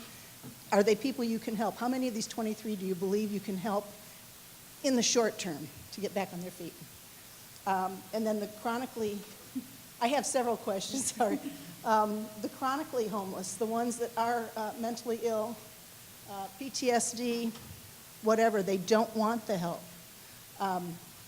How do we keep them, literally, I'll say, how do we get them to move along? I don't like that people found out what the code is to our gate at our condo complex, and they come in there and they like to sleep there and they like to use our yard as their bathroom. That's not a nice thing to find. As far as the time, you say there's a time frame that you use for determining how long, there's an amount of time you take to help a person. What's the shortest time, what's the longest time, and how do you determine that time? Some people have blended issues. A couple of my friends that are homeless, one has had a stroke, so she cannot work. The other one can work. The only systems that they've found that will help them separate them, and they've been together all their lives. They're in their 60s, 50s and 60s. So neither one will ask for help because they don't want to be separated. The city has a beautiful big TV screen out in front of the city hall. Is there an 800 number you can put up there that can be listed for people who find themselves homeless and want help but don't want to walk into an office and say, I'm homeless, I need help? Can you use that board to post the phone number where they can get help? Let's see. The plan that we were given tonight, has that been available to us before this date? I was not aware of it. I've been going to the city council meetings. Maybe I missed it. And I think that's about all I have for right now. But, we've got to do something. But we don't want to create a Washington, D.C. to take care of 23 people. We just need to get these 23 people solved. And we need to be able to keep helping the ones that become homeless as life goes on. Thank you. Hi, good evening. My name is Kim Barnett. I'm with the Los Angeles Homeless Services Authority. I actually was the one to coordinate the count in January.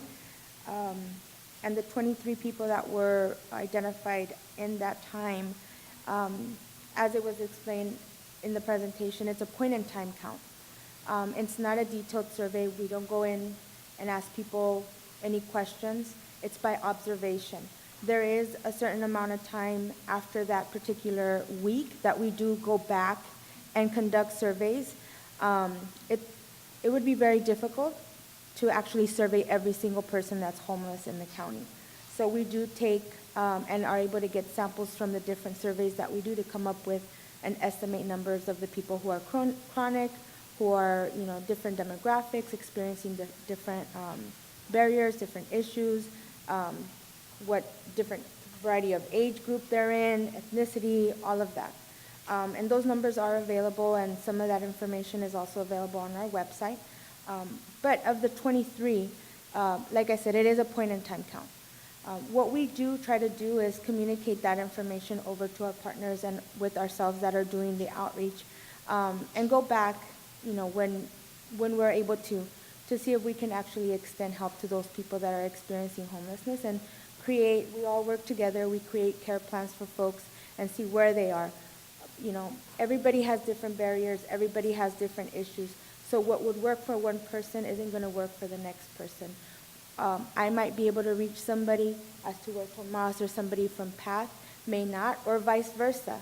They might not respond to me as well as they respond to them. So as council has explained, as the presentation, and us that are in this field know that sometimes it takes a different approach.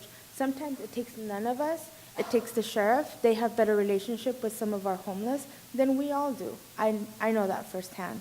Or scratch all of it, and none of us have any relationship with them, and they have better relationship with Dandy or with Miss Bruce, because they've extended that love and caring and that kindness, and they're going to respond to that person more so than us, and we're going to come in and support whatever it is that they're doing to get them to that next, what that next thing is it a shelter? The couple that you mentioned, do we need to address medical issues? Do we need to address health, some type of actual physical bruises or sores? Do we need to focus on medication? Is there a life-threatening situation going on? Is there domestic violence going on? I mean, there's so many different things. So I can't clearly answer that question. I can just say that here and with the community and with our council and with everybody involved, it takes everybody working together to actually combat that issue. And actually make a difference. So that was the count question. And I think I also kind of answered some of the chronic, the questions with regards to chronicity. I can also answer the timeline question. As Lieutenant Diedrich explained, we get a request. This is specific to the encampments. As we get the request, our deputies, who are our partners in this particular project, will go out and do an assessment, and we'll confirm whether it is five or more.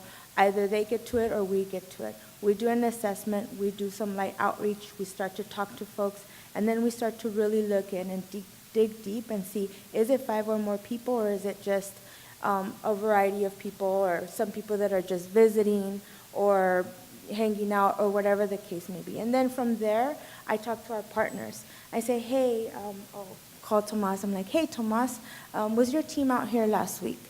And we found there was about 4 people there. He says, oh, you know what? Actually, there's about 8. They probably at the church having breakfast or having lunch. So we start to work together and see where everyone is at. We do case conferencing. That's what we call it. Essentially, we're discussing folks. Where are they? Are we reaching them, or are we not being successful at them accepting services from us? And then we decide, okay, you know what?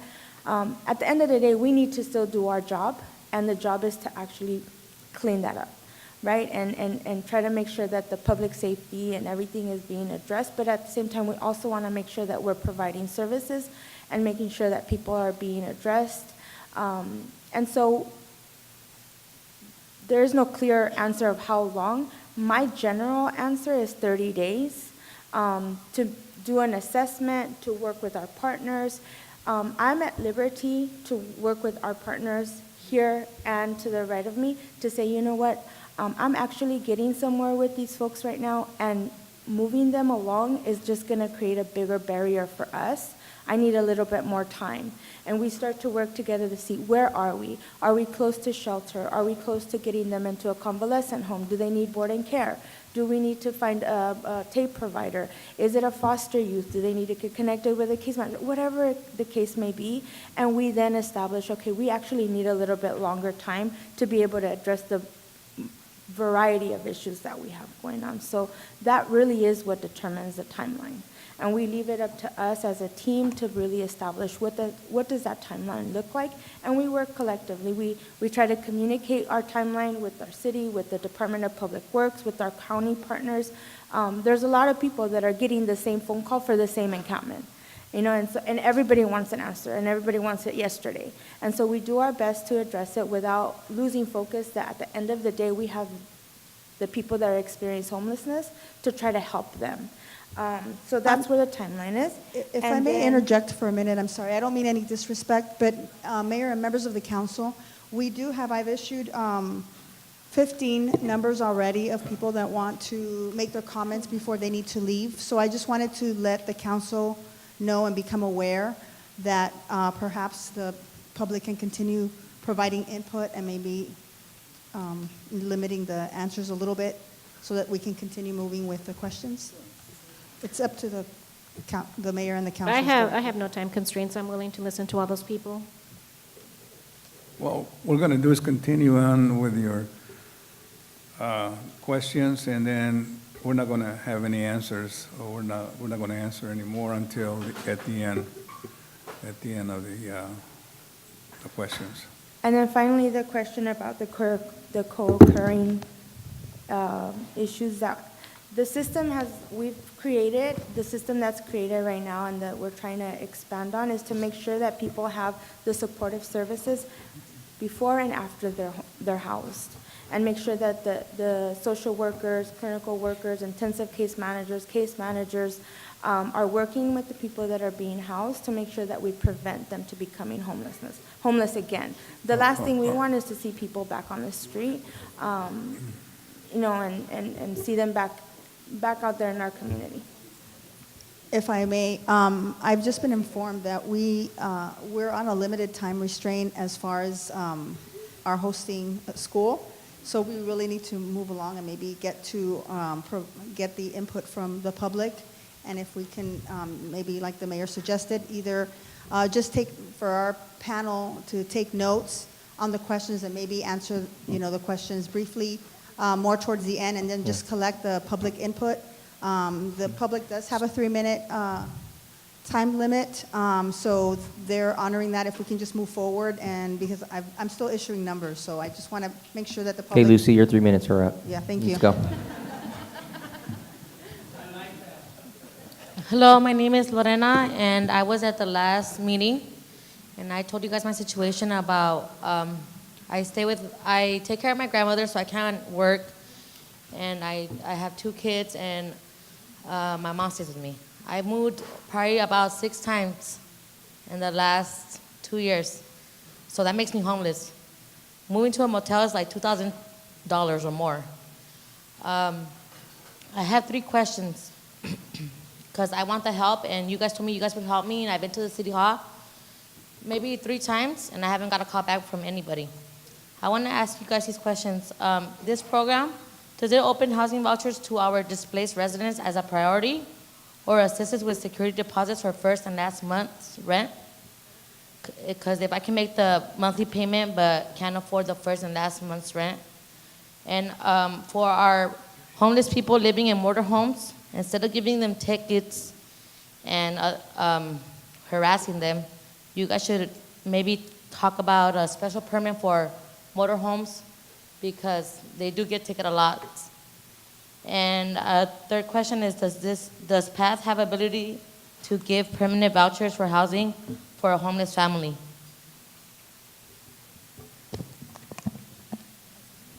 So if we can go through all the questions, and then we'll make sure, especially if you have specific questions. So one of the things we want to try to do is go through everybody's comments, because what we want to do is anything related to the plan that the city council is going to have to consider, we want to get through those first. But I'll make sure we reach out to you before we leave today, okay? Okay.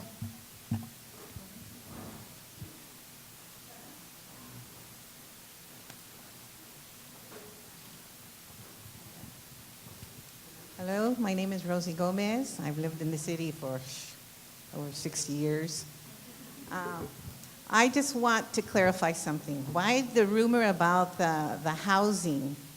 And I can attest to this because I was there at that meeting at the safety center when all of a sudden, I don't know if you were all the same people, were showing us nice housing that you guys have built for homeless shelters and so on.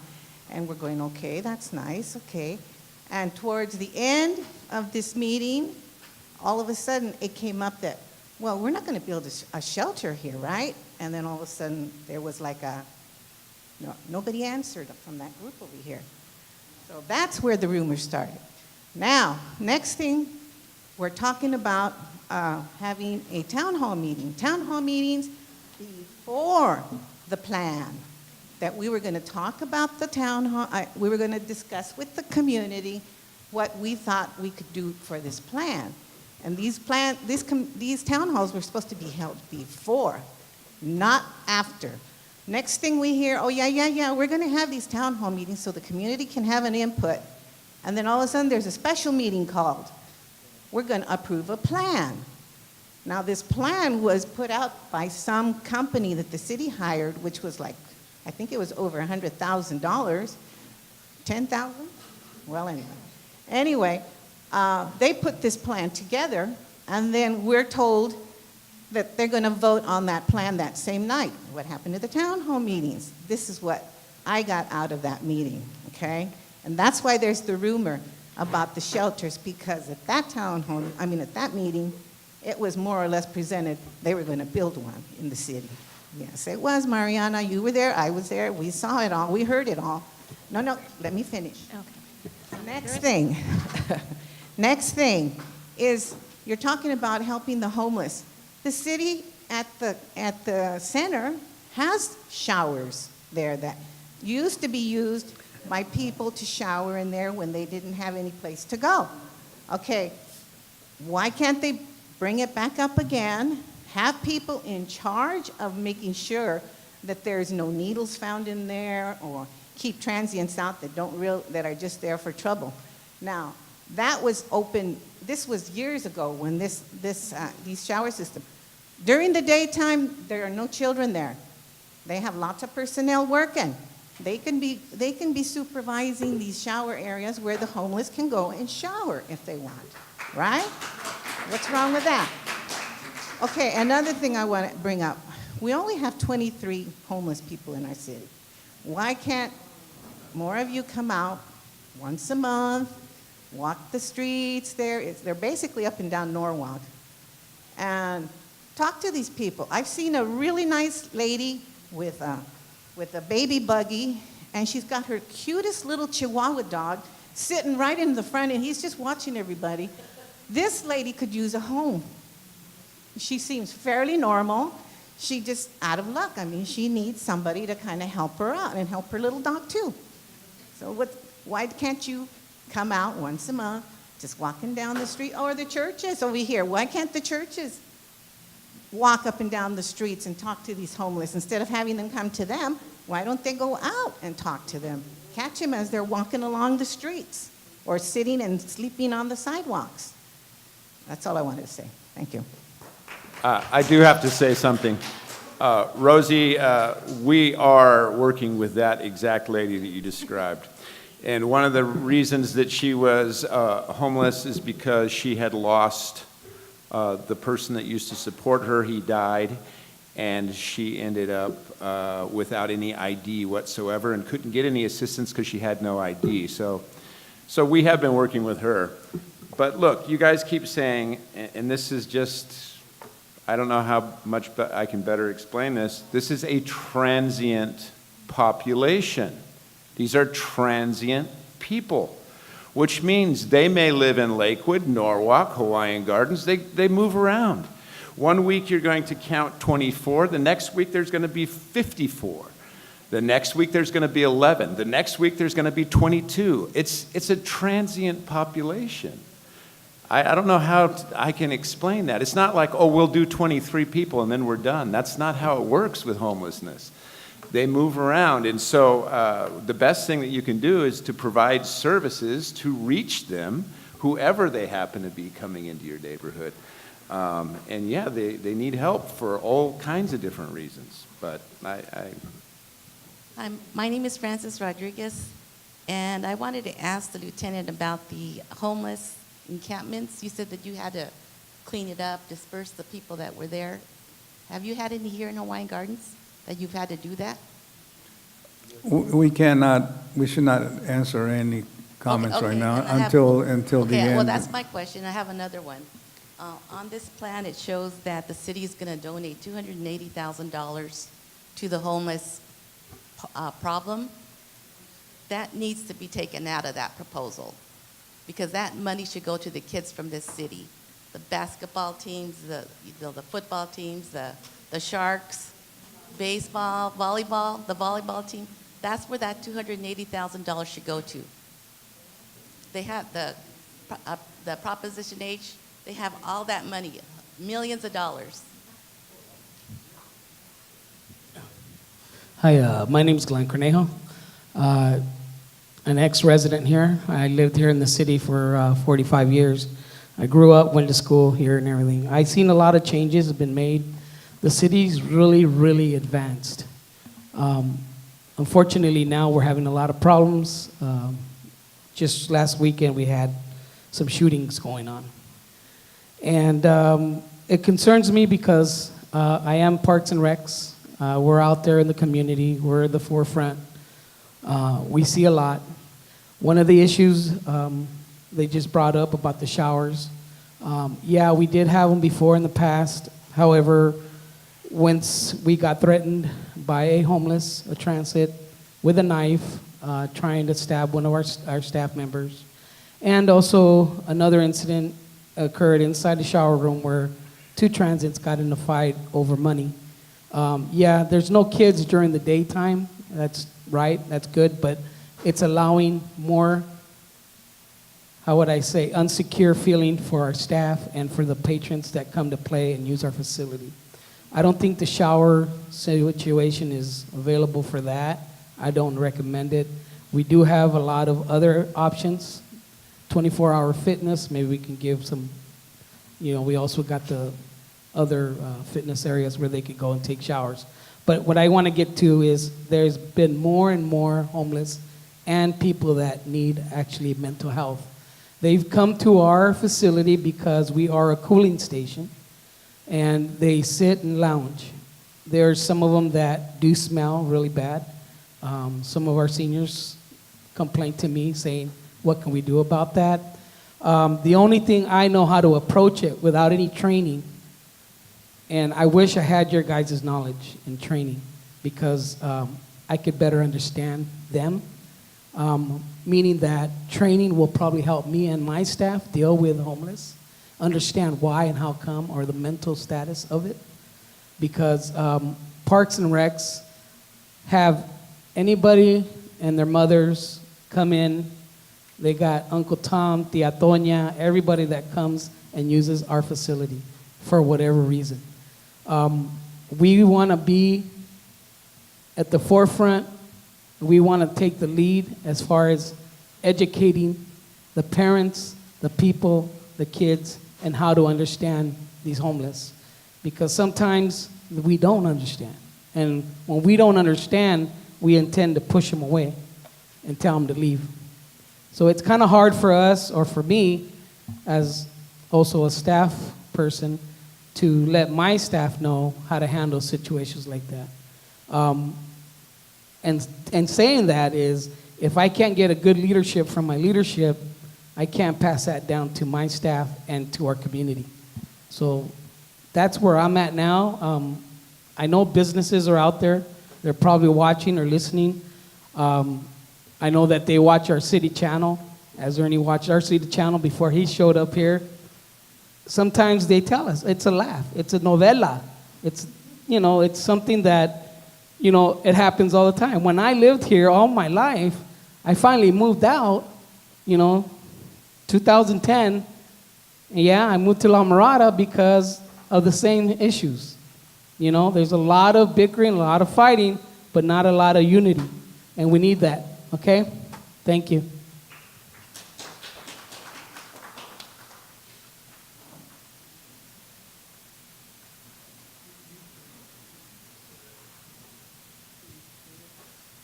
Good evening. My name is Anna Rodriguez. And first of all, you know what? Thank you, everybody, for supporting the homeless, whether you're the Way Out Ministry or St. Peter Chanel. But I do have some concerns in regards to the plan. I did read the whole entire plan. And in regards to Goal 1F, now I know the Way Out Ministry and Dandy and Friends are doing something, taking the initiative of, participating in preventing, homeless or, helping them out. But what other churches are being involved in this? And how are they contributing? And if they're not, they should. Okay. Now, Goal 1H and Goal 3A. I need more explanation on the drop-in services besides just the showers. What exactly does that entitle? You're talking about resources. What kind of resources? If they're mentally ill, do you send them to Bellflower Metropolitan State, which I heard was going to be a hospital for, people, psychiatric problems. Now, also, with Goal 2, I am totally against 2F, which is the donation box. We already are paying enough taxes. I am not going to put, however, X amount of money to go into this donation box, because if that money is being given to the homeless people, what are they going to do with it? Now, if it's, I know Supervisor Janice Hahn's office, and I got this idea from her, she started doing Metro cards, which helps with transportations, which I thought was a really good idea. So if there is a donation box, can't there something like that be done, like a gift card to Walmart or, something like that? Also for Goal 3, I kept seeing, shelters. Well, if you're gonna bring in people and find shelters for them, and you don't find an existing shelter that has the capacity or the availability, what's gonna happen then? Okay. For Goal 4, I like that one. Goal 5, now I kept seeing motels, giving vouchers to motels. Which motels are we talking about? Also, is this just for the motels that are in our surrounding area? But there's the Lakewood. Now, that's LA County. But what about all the transients that are coming from Orange County? I don't know if anybody's taking into consideration those transients. And also, 5F, the location of small housing. Can you give us an idea? Because, and this is kind of in conjunction with Goal 3. I kept seeing, and I can see where the language, it's a little confusing where people do believe that there's going to be a shelter built, and yeah, Goal 3. So, so that brings me back to my last statement or my question. 5B. Now, I read something about rental assistance. What difference is the rental assistance versus Section 8? How is that different? Wouldn't it be the same thing? They're both falling under housing? So, and that's all the questions, but I really appreciate an answer on all of these. And PATH, sheriff's deputies, you guys are doing an awesome job. I've called a few times for some homeless issues, and whether I've never seen that same person again. It's always different people. So I really want to thank you guys because I know you're part of that too. So I appreciate and thank you.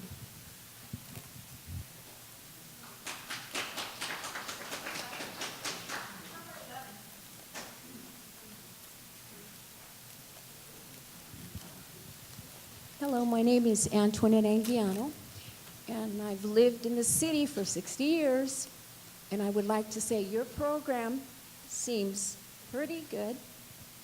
Your program seems pretty good, okay? But the difference is this. The people you're trying to get to attend your program, chances are it's not going to happen because the ones that are here, they go to Barry's. He assists and he helps them.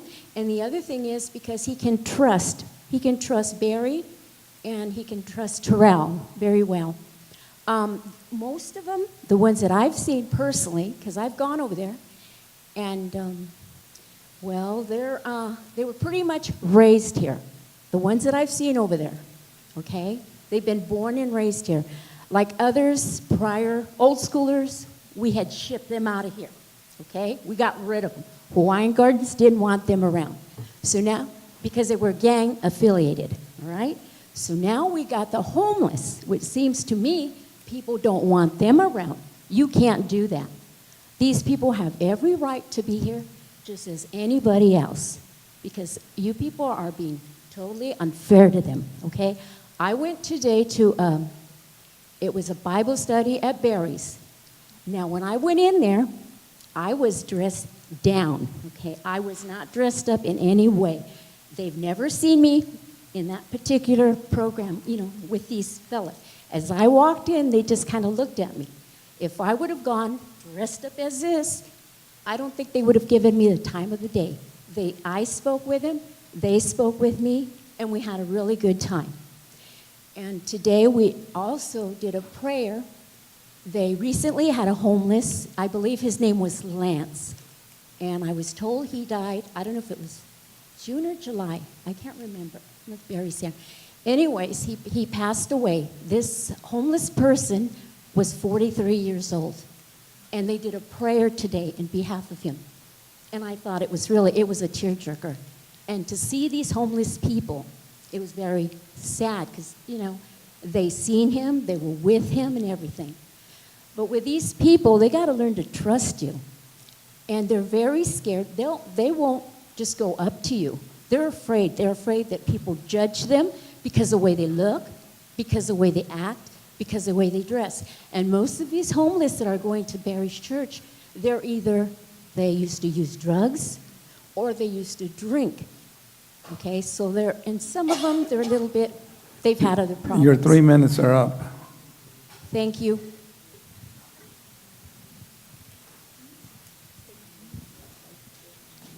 Yeah, my name is Ren. I'm a proud newly Christian, baptized through Barry's church. I'm one that, my car is my feet. I walk around in the whole neighborhood.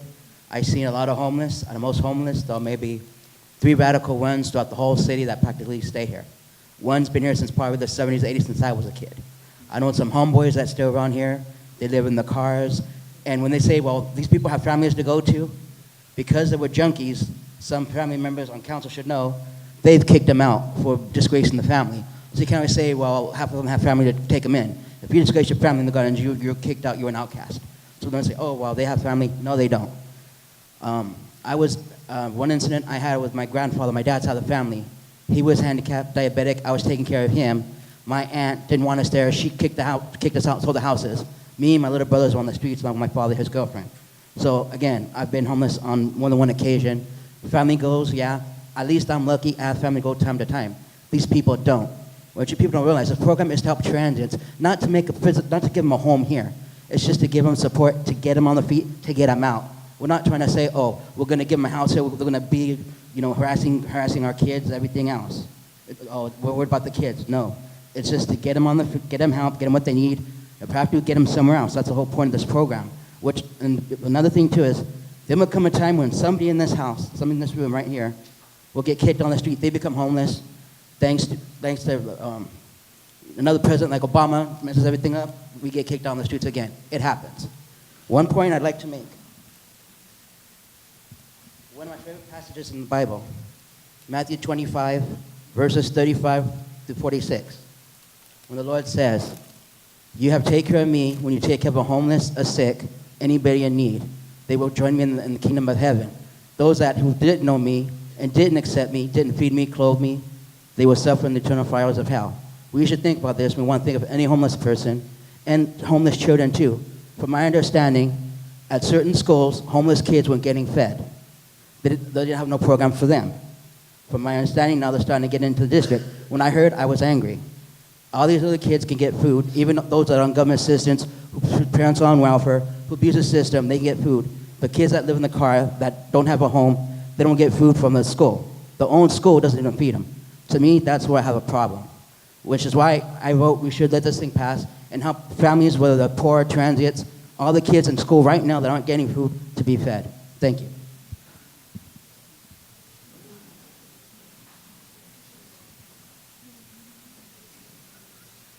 Hi, my name is Dolores Alvarez. And I know we come from the younger generation, not that I'm saying you guys are old, but I'm hearing this whole homeless thing, and it's as if we're all pushing it to one side and then another side and another side, right?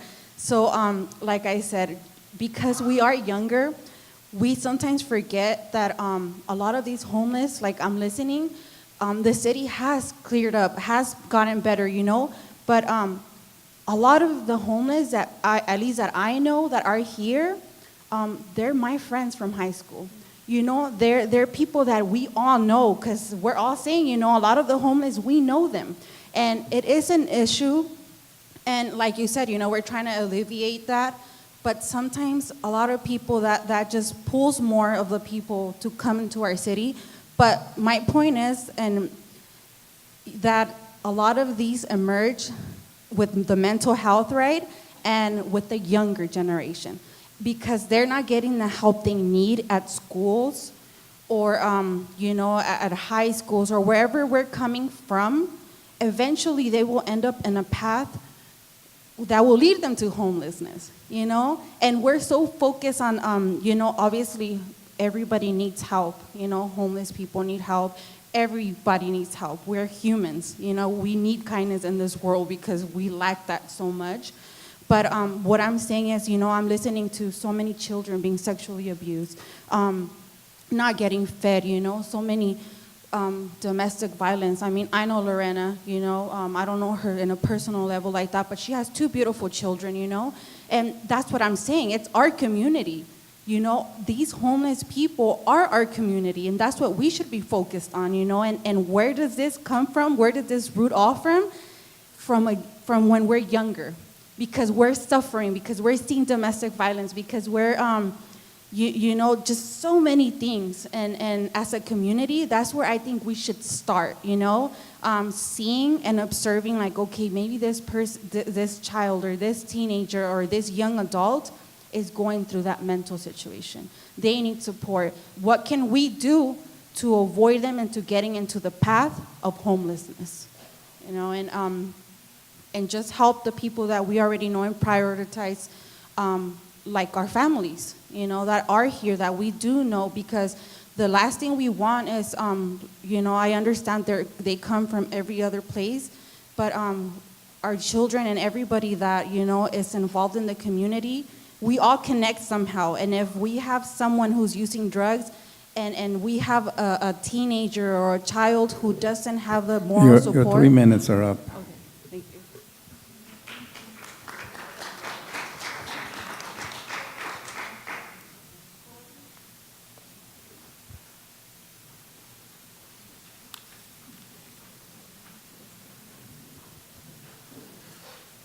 Hi, my name is Luis Roa, and I live on Devlin Avenue. I've been a resident of the city for like the last 33 years. And I just want a few comments. $280,000 is about $12,000 per homeless. The 23 that were identified, Lorena, I've known you for a while. I'm sure you're not part of that 23. I think, in all honesty, I think that anytime that we address the homeless issue, the reason why people don't want it in their community, it's because it's such a complex issue that in all 17 pages is not going to solve it. Let's just be real. If you go downtown LA, Skid Row, and you could see it's a huge problem that LA has not been able to solve. The other thing is, let's put our resources in the community and help address, like Dolores said, what can be done to foster and help the families that want to get back on their feet, that don't have those mental disabilities that we fail to address. I also heard over here that it takes 30 days to analyze a situation or a homeless, and that they're transient and that we can't really keep record. So how are we measuring these objectives? What is our goal? How are we going to measure what our progress is? Our descriptions here are so broad that there's no way for us to really realize if we're making progress towards addressing the problem. I've driven by Pioneer for the last year to go to work every single morning on the same route that the kids take to school, and I see the same homeless loitering on the street, and I haven't seen anybody address them yet. I mean, these are our kids that have to walk through those streets every single day. Also, I don't think that the community is scared because they're ignorant. I think that they're scared because we don't want to go back to the image that Hawaiian Gardens had before. We've come a long way, and this is a great community. This is a small community. Everybody knows each other. So I know that as a group, we could identify those 23 people that have the issues and help them without the need to spend $280,000. Thank you.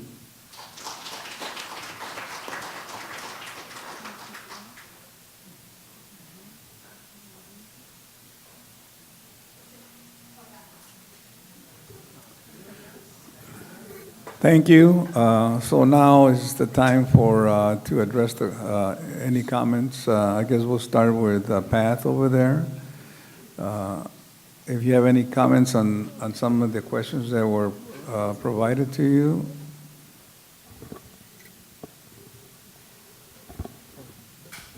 I have a suggestion because I know a lot of the questions involve a lot of different answers.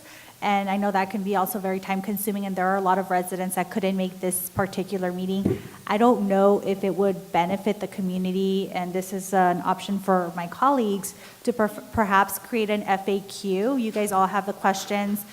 Send us the questions with the answers and any links that could be attached to that, and we can post that on our website, our social media, etc. So I don't know if that would be an option so that everyone could receive those answers. So if I may, Mayor, I think that's a good recommendation because there's a lot of questions that came up that we simply don't have the time to answer. We Well, are you know having what a we next could do- meeting. Oh, go ahead. That's a great idea. So Yeah, we are having a we next can have meeting. those available as a handout. Also, again, the purpose of these is, the plan that the people are referencing was adopted, but again, it's not concrete. So now is the time where all the input you received today, along with the other two meetings, the city council will use all that information to change the plan, basically. So I think by the next meeting, we'll review the tape, get all of the questions, get the answers, and then hand them out to everybody because it'd be valuable for everybody to know the answers. I would like to take a moment, though, first before we move on to that, and that is that it was clear, even though maybe you heard it, that there is no shelter coming to the city. Please let everyone know that it is a rumor. It's to instill fear. There is no shelter coming to our city. We are trying to help the homeless, and we will continue to do so. And in regards to some of the comments, we do need to take a proactive way or view to handle the homeless program. I know Ms. Frances Rodriguez, not to bring her up, but at the last meeting she said she had called about a situation. That solves a problem. If we just keep looking at the same homeless individual and do nothing, that doesn't solve a problem. I know some of the residents have talked to me being concerned about this lady that your church is already helping, which is amazing to hear, that as a community we're gathering together to solve that. Tonight is not about talking about what we're doing to educating our youth or how we're helping the kids in our school, but that is, as a teacher, one of my main concerns, and I would love for us to give more money to the Sharks and to the Little League and everyone else. And I am hosting a meeting in regards to at-risk youth to address some of the issues early on, because we do, as a city, have serious issues that we need to address.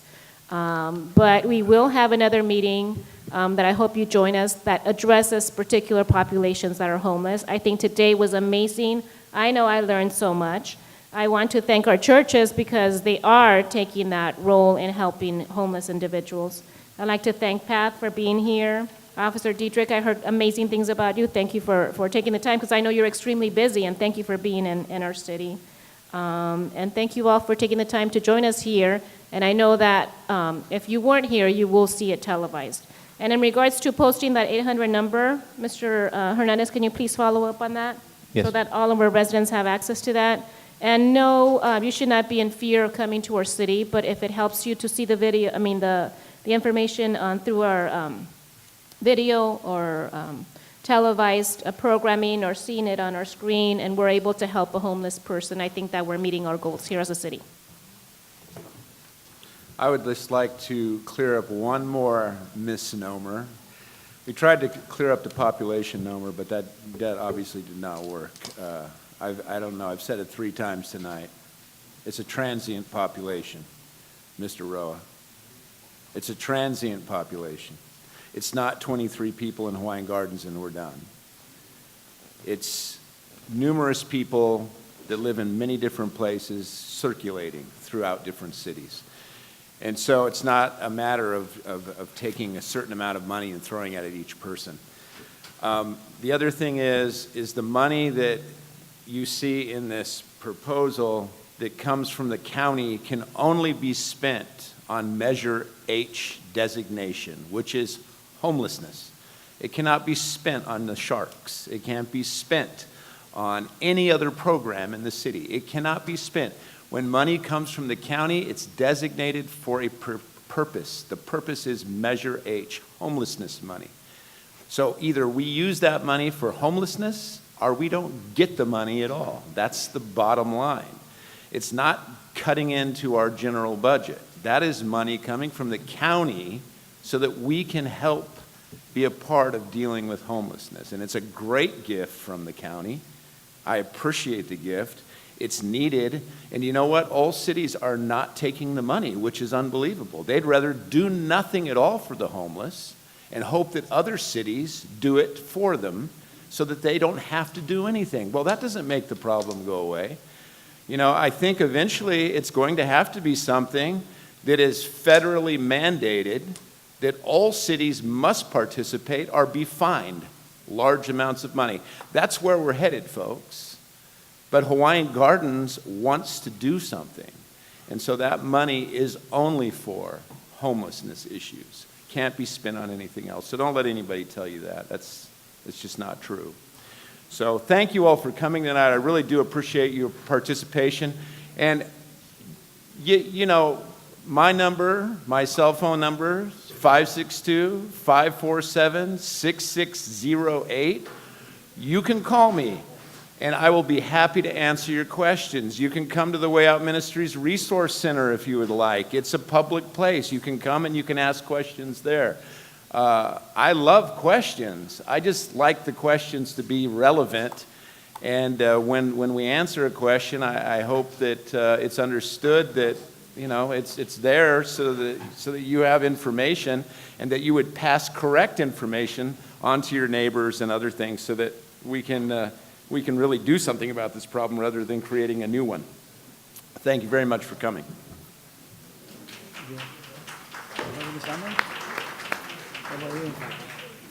Okay, I have one more comment here. As you know, I lived in the city over 65 years. Down by my street, we have a storm canal that goes through the city of Hawaiian Gardens. And there was almost a little city behind the church there. Now, they were selling drugs back there because I seen many teenagers going back there. And I seen known drug addicts that I know, that I grew up with, and they were going back there. So somebody in that little city of homeless back there, they were selling drugs. I commented to the sheriff's department, to my city manager. At that time, I don't think Ernie was there yet. And it took a while, but they finally cleaned them out. I mean, there was, the homeless that we see and the ones that we fear are the ones we see on the street. And those are the ones that are making it bad for the homeless, that, like the lady that said she might not be able to pay her monthly rent. Well, I don't understand why. I mean, why don't they have a separate office just to take care of the homeless that we do not see? The ones that we see today, I usually make 2 or 3 trips to the city hall every day, and I almost know all the homeless that they're hanging around over there behind the Chevron station.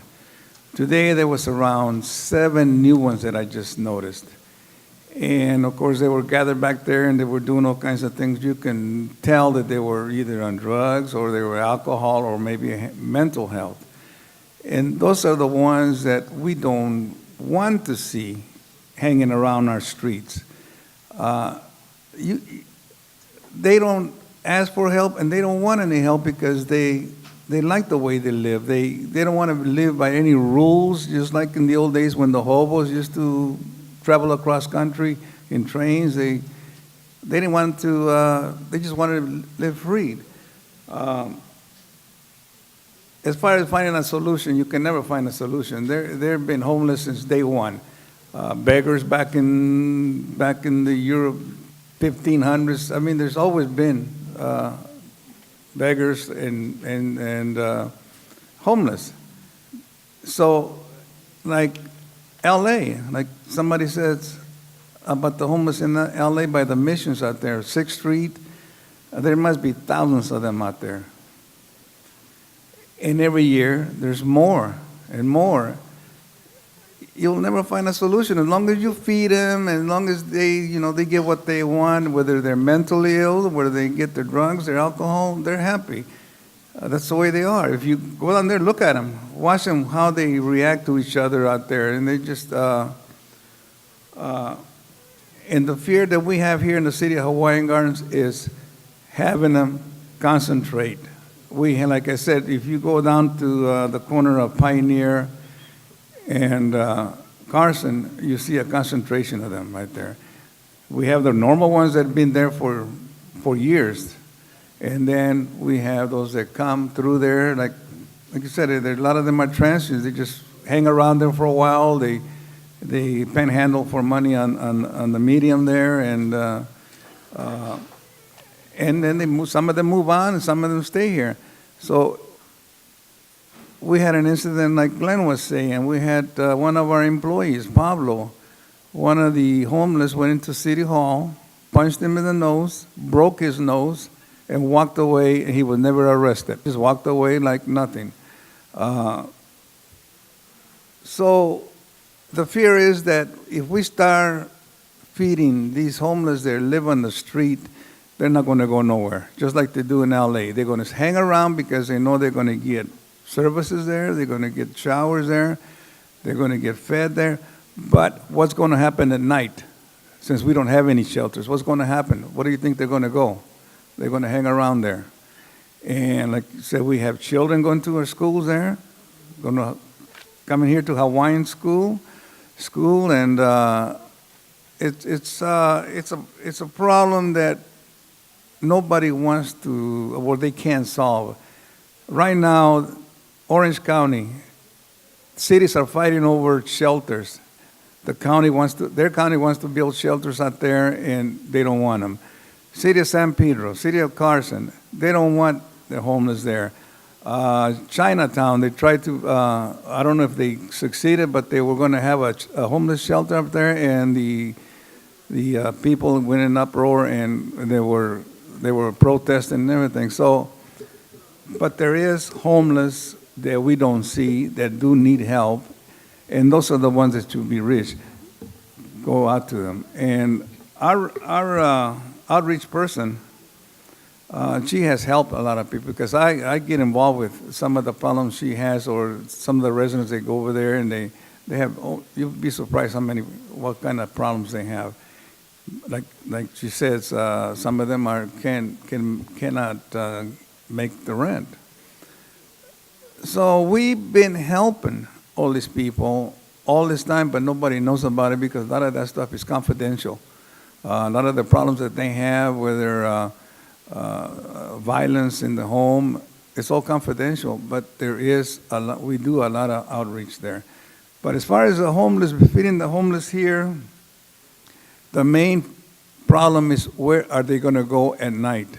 And if they know that they're going to get food, they're going to get showers, or when they're going to get services, they're going to just hang around there. Oh, tomorrow morning we're going to go over there and get our breakfast or whatever they give us, sandwiches or lunches. So they're going to be hanging around there, and they are In fact, the alley over there by Ibex, there's some that hang around there. In fact, Sal didn't mention that they found guys there laying in the back of the parking lot quite often, and also behind the Durango store. They hang around over there too. And today I went to the North Gate, and back there between the trash containers and the wall, man, I didn't mean to get you that mad. You just walk there, you can smell how bad it is because they go to the bathroom there. I mean, it's terrible. So, what is the solution? I don't think the solution is, in our city, 9/10 of a square mile, which we don't have enough homes for the normal people. And so, why are we there pushing the city of Hawaiian Gardens for the homeless? This plan that was developed and was approved that night, we were told that we had to do it that night. We had to be approved. Why? Because the county says, if you don't approve it, we're not going to give you the funds to do it. So it was approved. Of course, I was against it. Councilmember Myra was against it, but we didn't succeed. So, like I said, we'll never fix this problem. It will always be there. There's no solution. Maybe to maintain it somehow is the solution, but to find a solution completely, you'll never do it. It's like I said, they've been back in the Roman days. They had beggars, they had homeless, and so it just, I don't know, it's just nature. So with that, I'm going to close this meeting, and we're going to adjourn until our next regular meeting on Tuesday, October the 9th, 2018 at 6 p.m. That will be at City Hall.